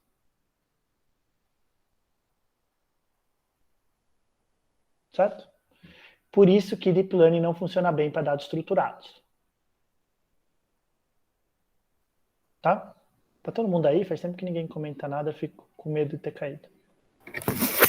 Oi. Tá, sim. Ô, professor, eu queria fazer uma pergunta. Eu não sei se eu entendi muito bem o que é essa informação que é transmitida nesse caso. Sim. Então, informação aqui são as variáveis. Tá? Então, a primeira camada são as variáveis que vão chegando. Tá? Variável 1, por exemplo, quero predizer se esse paciente vai ter infarto no próximo ano. Variável 1, IMC do paciente. Variável 2, idade do paciente. Variável 3, sexo do paciente. E por aí vai. Então, a primeira é cada variável que vão sendo adicionadas para o neurônio, né, todas adicionadas para todos os neurônios da próxima camada. Né? Em geral, os algoritmos são o que nós chamamos de densos. Né? Cada variável, cada neurônio está ligado a todos os neurônios seguintes. E aí ele vai encontrar uma transformação aqui que otimize o meu resultado final. Uma ótima pergunta para ser feita aqui, que eu já vou antecipar. Professor, não deveria ser a mesma coisa, então todos os neurônios aqui chegar no mesmo resultado? Porque todas as variáveis estão indo para todos os neurônios.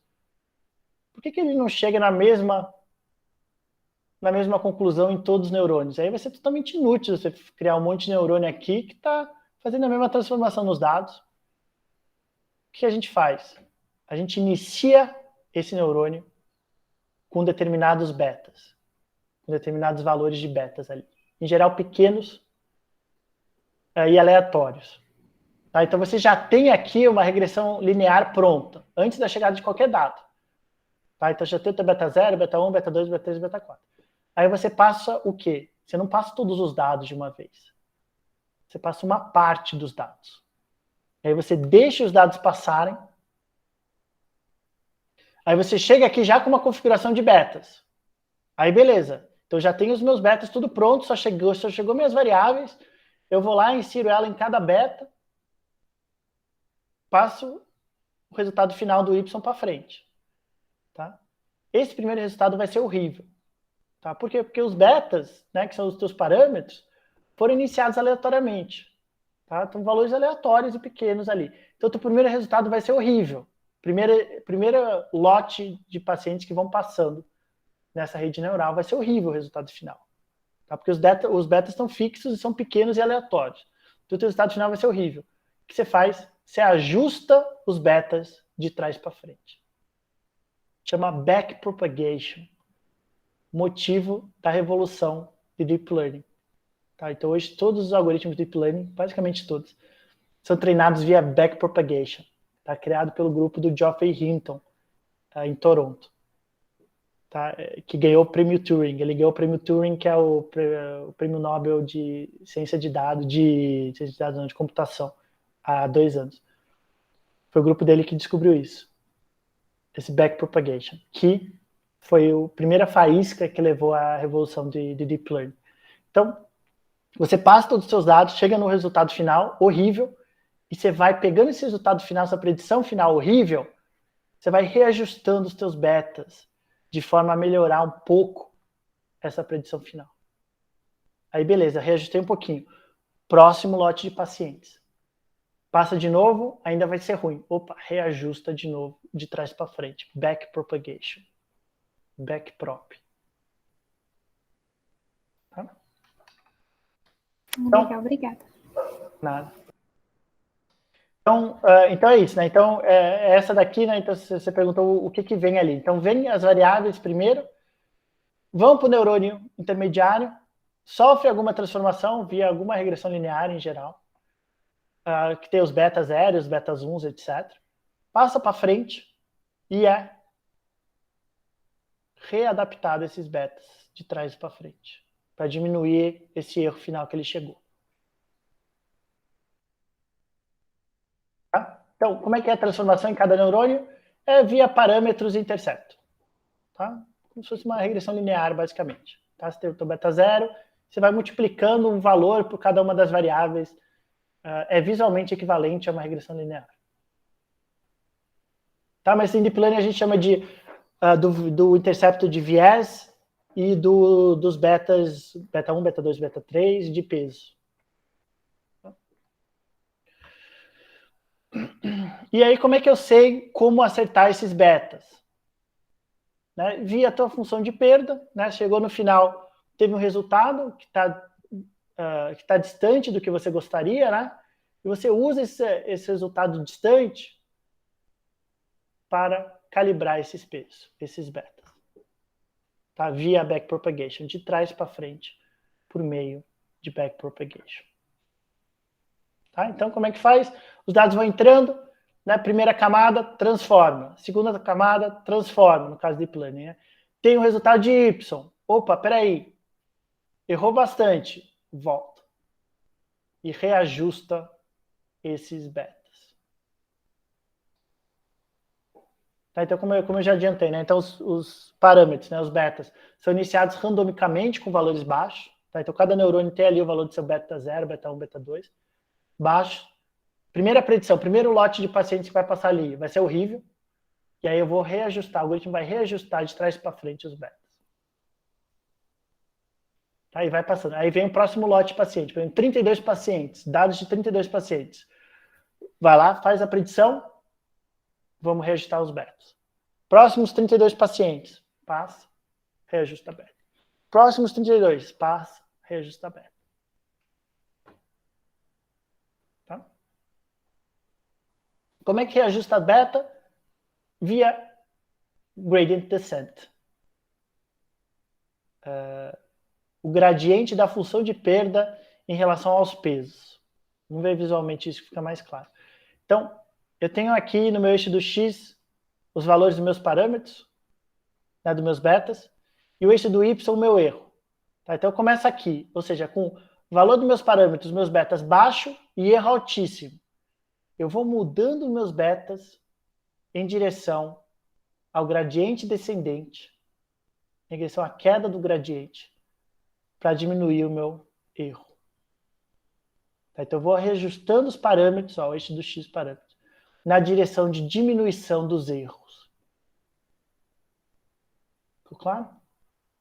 Isso chama gradient descent. Tá? Eu vou reajustando os meus betas na direção desses betas que me diminua o erro. Gradient descent. Até chegar no mínimo local. Tá? Pode ser mínimo global, mas frequentemente é o mínimo local. Tá? E aí pronto. Já cheguei no meu ponto. Tá? De mínimo de erro que eu consigo.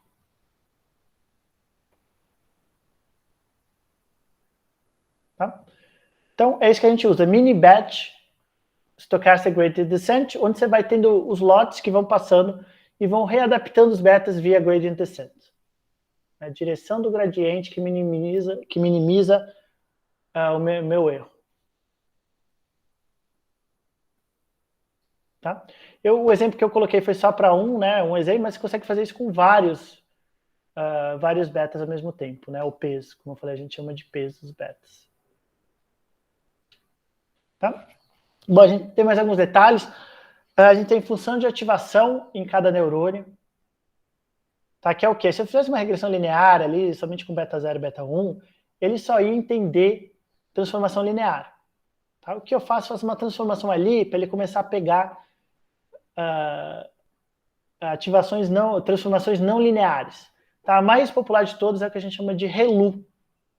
Que é o quê? Que o meu neurônio passa para frente valor de 0 se o meu resultado final do neurônio for 0 ou for negativo. Se for positivo, é proporcional ao seu resultado mesmo. tá? Mas se o valor for negativo, vai passar para frente zero. Tá? Então, elimina dados negativos, permite ganho de velocidade de computação e aprende transformações lineares aqui, não lineares.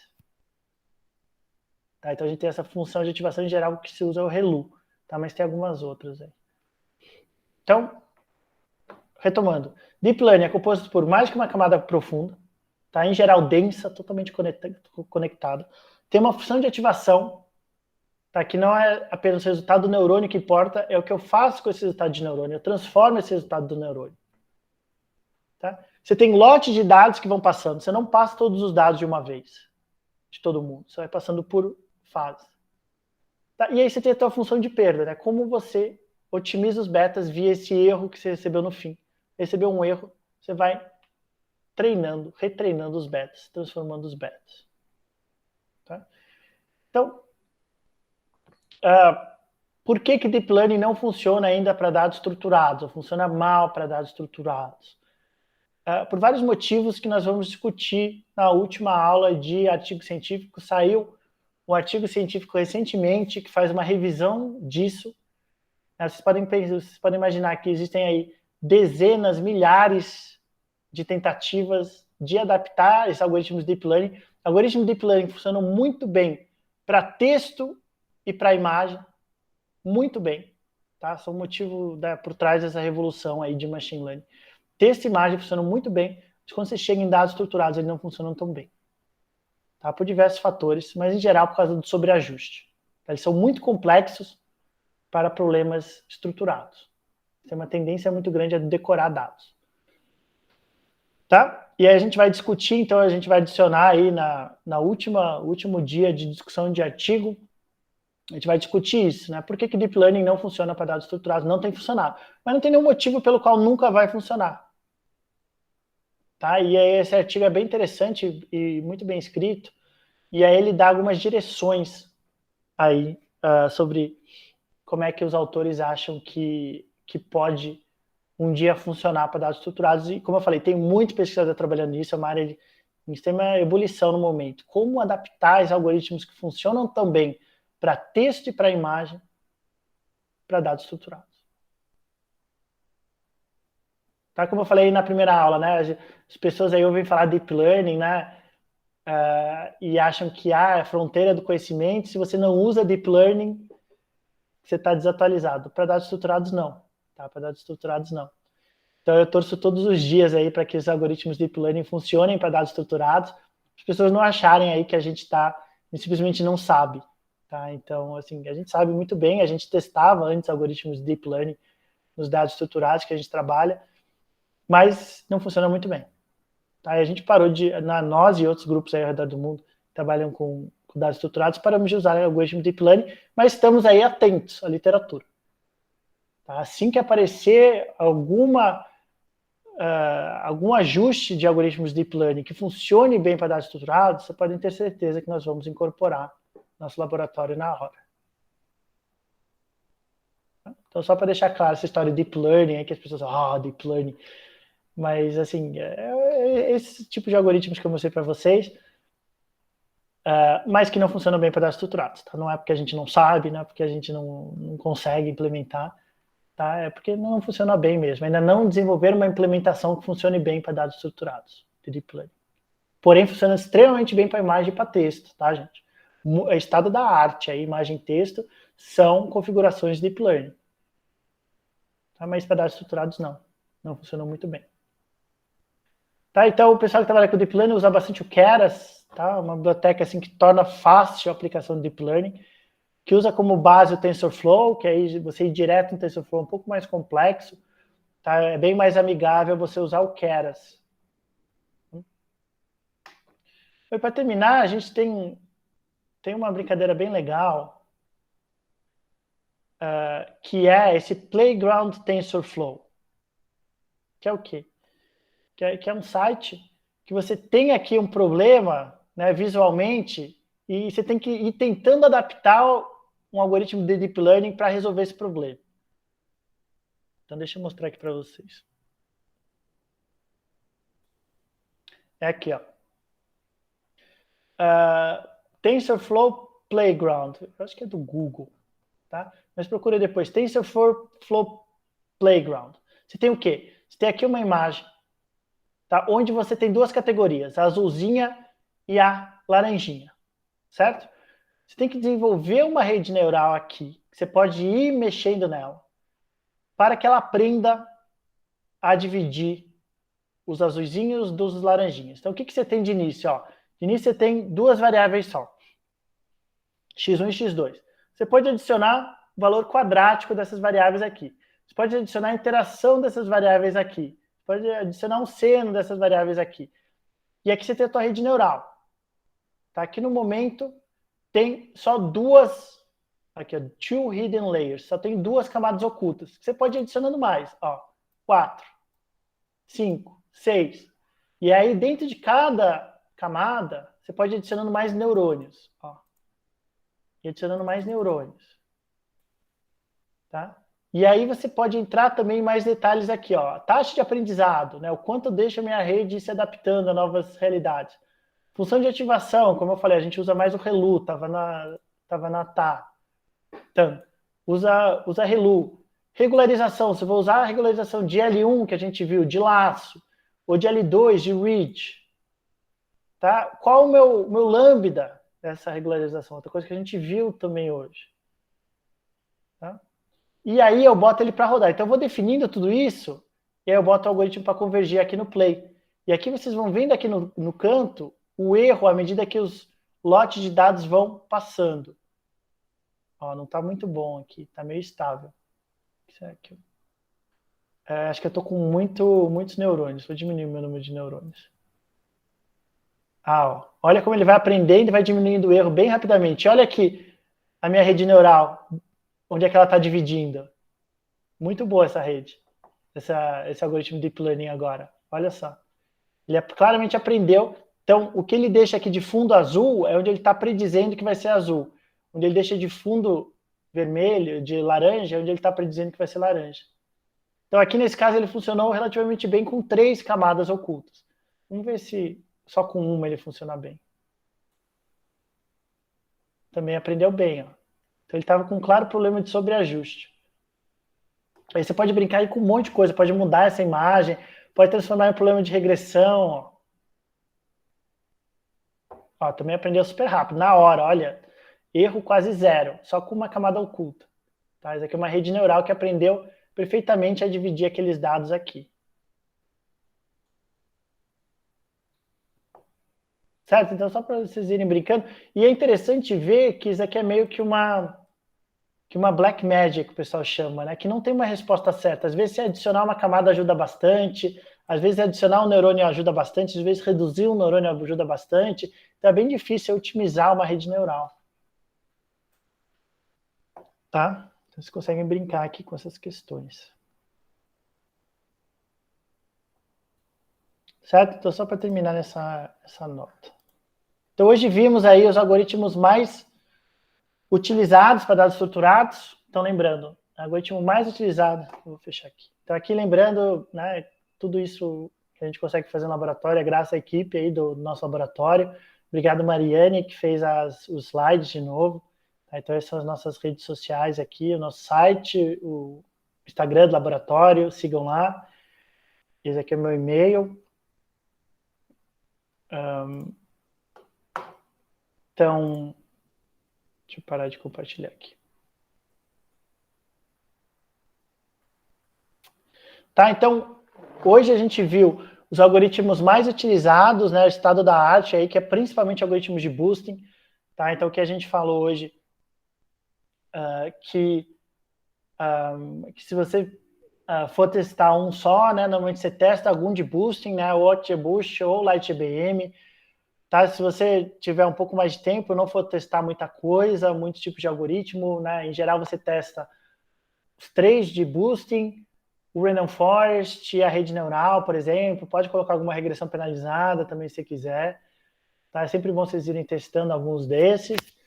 E eu acho que a grande conclusão ali, além dessas sacadinhas de cada algoritmo, que eu acho legal, tá? Como cada algoritmo vai desenvolvendo as suas técnicas para tomar decisão inteligente, né? É interessante você entendendo e sacando, né? Às vezes coisas não tão intuitivas, né, como um monte de algoritmo ruim é melhor do que um algoritmo bom, muitas vezes, tá, do que um só bom.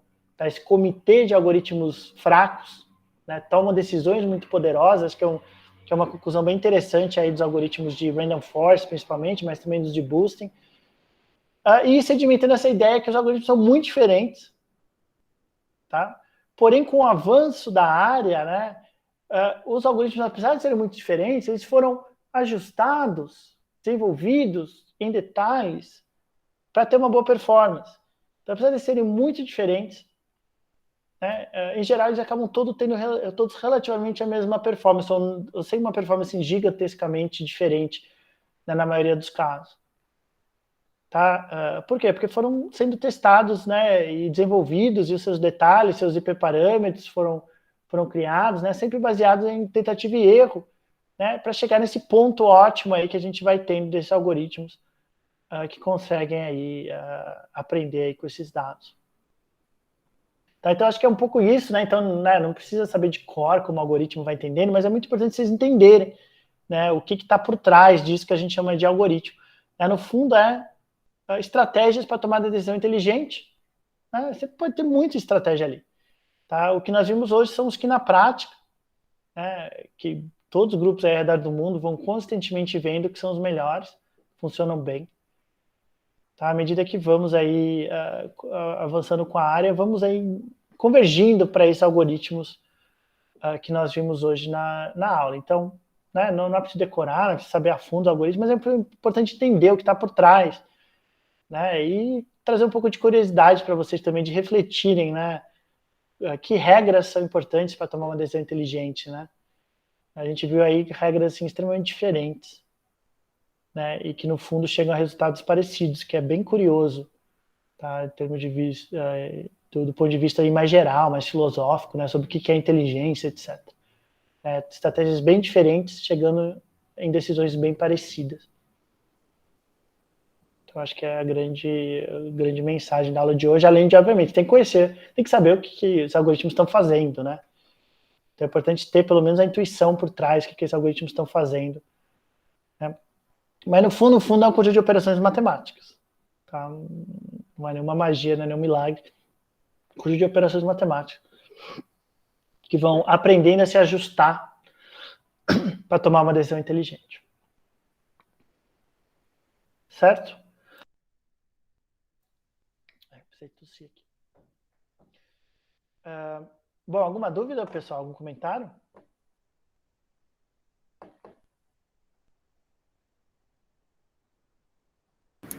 Professor, uma dúvida. Oi.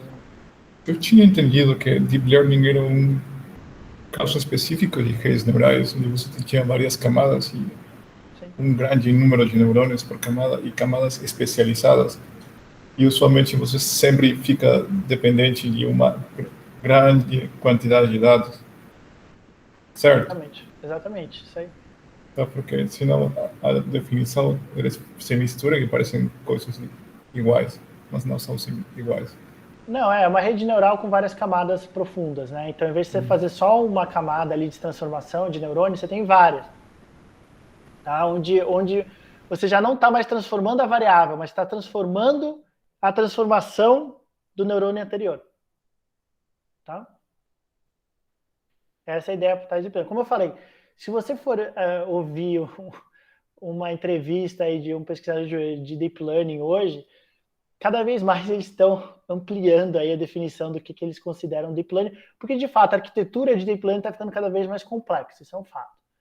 Tá? Então, às vezes, essa definição de várias camadas não se aplica tanto, assim, mas, assim, eu acho que tem que ter outro nome para isso que eles estão fazendo, tá? Porque está meio que tudo segundo a definição deles, né? Cada ano vai expandindo aí a definição de Deep Learning, e aí começa a ficar, basicamente, tudo vira Deep Learning quase. Então, tá tendo um pouco essa tendência aí. Mas, classicamente, né, de uma forma bem técnica, né, a definição de Deep Learning é a rede neural com mais que uma camada profunda. Se tem duas camadas profundas, a gente já, historicamente, classicamente, considera isso como um algoritmo Deep Learning. Tá? Um tipo de arquitetura, né, que está sendo muito utilizado são os transformers hoje, uma arquitetura Deep Learning que está aí dominando cada vez mais a área de imagem de texto. Como eu falei, tem muita tentativa de adaptar Transformers para a área de dados estruturados. Tem saído muitos artigos. Nós discutimos bastante esses artigos no laboratório. Nenhum nos convenceu ainda. Tá? Em geral, esses artigos têm muitos problemas. Na verdade, às vezes aparecem revisões desses artigos no que eles colocam essas adaptações dos Transformers, né? Que, como eu falei,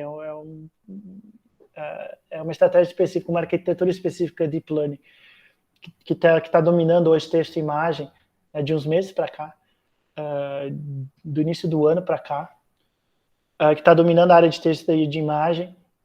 Tentativas de adaptar.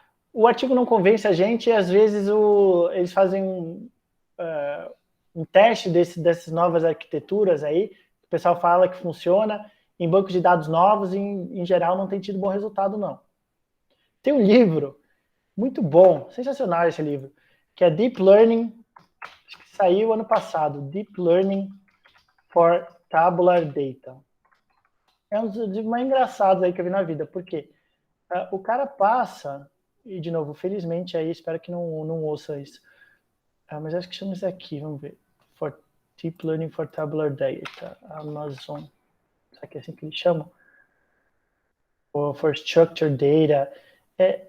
É um livro, bom, depois vocês encontram aí na Amazon, se alguém encontrar, me manda. Que saiu ano passado, Deep Learning for Tabular Data, ou for Structured Data, sei que eles chamam de Structure. Falei, o pessoal, algumas pessoas chamam de Tabular, algumas pessoas... Aqui, ó, achei. Deep Learning with Structured Data. É sensacional esse livro, porque parece livro de humor. Que no sentido que o cara passa... já mandaram aqui, obrigado, gente. Que o cara passa o livro inteiro defendendo Deep Learning para dados estruturados.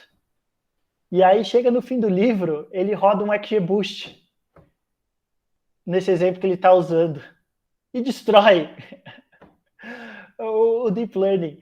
E o cara nem ajustou o hiperparâmetro, ele roda ali um XGBoost aí do nada, assim, coloca ali isso super básico, assim, não ajusta o hiperparâmetro nada, joga ali um XGBoost e vai melhor, e ele fica claramente sem graça.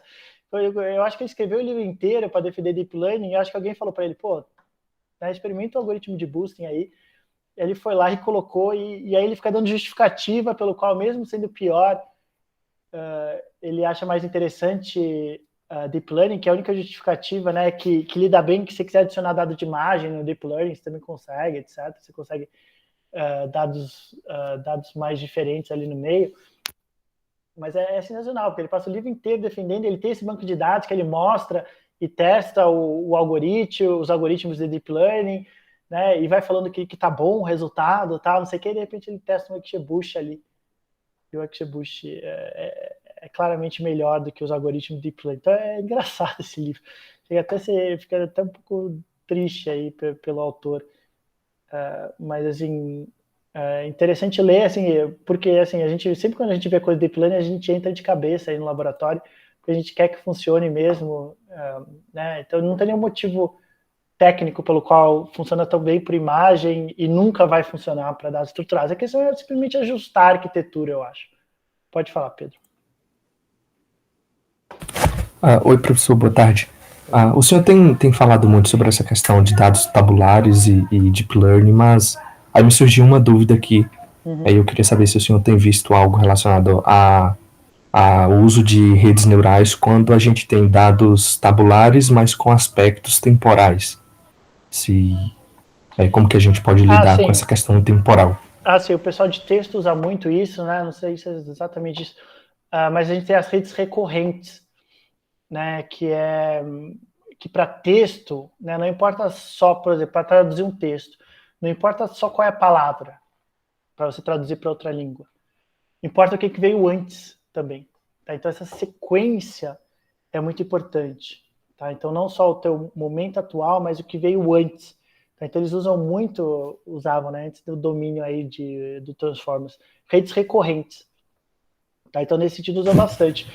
Mas se você está falando de séries temporais, né, aí é uma outra coisa. Eu penso mais no sentido assim, você tem dados de acompanhamento de pacientes, por exemplo. a cada X intervalo de tempo. Será que eu poderia usar algo nesse sentido, por exemplo, ou uma outra abordagem? Sim, eu já vi algumas coisas de redes recorrentes nesse caso.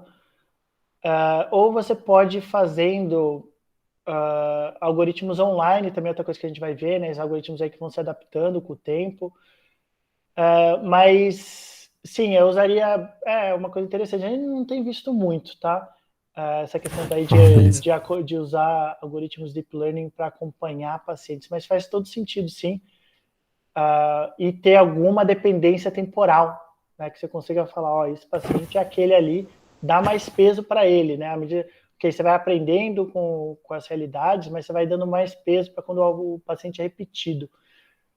Tá? É possível sim, acho que é uma área bem promissora aí para o futuro, mas que a gente não tem visto muito. Eu acho que à medida que a área for avançando, a gente vai tendo mais dados de acompanhamento de fato de pacientes. Eu acho que vai ser bem importante sim, esses algoritmos aí que consigam entender a repetição do paciente. Né? Não modelar cada paciente como se fosse uma medida do nada, mas saber dizer, ó, esse paciente está aqui com essa medida ali atrás, né? Isso é um caminho nessa direção específica. Beleza. Obrigado. Mas acho que vai ser uma área interessante, sim. Mais alguma coisa, pessoal?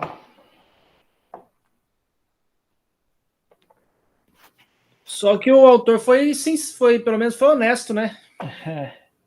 Não, então, mas deu muita impressão de que ele... de que algum revisor ou editor falou isso para ele. Falou, tipo, ok, você está defendendo... Tudo bem defender deep learning, mas usa o estado da arte hoje. Né? Compara sempre com o estado da arte, né? Com o que o pessoal está usando hoje. Aí, na hora que você lê, você sente isso nele e fala, ok, vou testar um XGBoost. Ele vai lá, testa, e sem ajustar o parâmetro, fica melhor. E ele fica meio sem graça. É muito engraçado esse parágrafo. Eu recomendo a leitura desse livro. Só por causa desse mini, eu acho que é uma parte pequena de um dos capítulos ali. Que deu muita impressão, né? O famoso revisor 2, né? Deu muita impressão ali que chegou o revisor 2 e falou, você tem que testar o estado da arte aqui, tudo bem se defender, mas ele falou, ok, vai, e rodou qualquer coisa e foi melhor. Mas assim, precisa colocar, né? Senão ia ficar bem estranho, né? Mas, de fato, bom que ele colocou, né? Não arrumou uma desculpa para não colocar. Bom que ele colocou. Mas, assim, estamos sempre procurando, assim, de fato, essas aplicações aí de Deep Learning.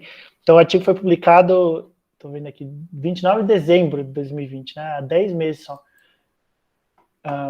Está bem recente. Mas, assim, se um dia aparecer, espero que no próximo ano aí na disciplina eu já tenha um estado da arte aí de Deep Learning para dados estruturados, a gente consiga... É uma área muito em ebulição hoje, né? Deep Learning para dados estruturados. A gente fica na torcida aqui. Certo, pessoal? Pode falar. Professor, uma pergunta. Nesse contexto de Deep Learning contra o GBoost, não seria a limitação do Deep Learning que ele tem mais variáveis que têm que ser encontradas, mais hiperparâmetros que têm que ser encontrados, e o tipo de arquitetura que você usa, na verdade ninguém sabe, só é tentativa e erro. E o GBoost ele tem a vantagem que, mesmo assim, ele criando vários árvores, tudo, você tem menos hiperparâmetros para ajustar, e aquela parte onde você faz a divisão dos valores considerando alguma métrica, ou Gini, uma métrica, é mais forte que tudo aquilo que faz o Deep Learning. Isso tem vários motivos. Na verdade, esse artigo que a gente vai discutir, ele coloca 4 motivos, tá, pelos quais Deep Learning está tendo muita dificuldade com dados estruturados. Tá? Em geral, né, o melhor argumento desses 4, né, é que a gente tem baixa correlação entre as variáveis, né, as variáveis são muito diferentes, né, e Deep Learning funciona muito bem para ir pegando pequenas diferenças entre as variáveis. Tá? Em geral, Deep Learning acaba transformando os pixels, né, em variáveis, né, quando está trabalhando com imagem, né, e são muito parecidos esses resultados um com o outro, e Deep Learning consegue pegar o detalhe do detalhe, assim, enquanto, na verdade, em dados estruturados, a gente está vendo realidades totalmente diferentes. Né? A gente tem o que a gente chama de dados heterogêneos. né, que são variáveis medindo coisas totalmente diferentes, algumas categóricas, algumas contínuas. Em contexto e imagem é a mesma coisa, tá? Todas as variáveis são bem parecidas, aí, o que elas estão medindo de fato.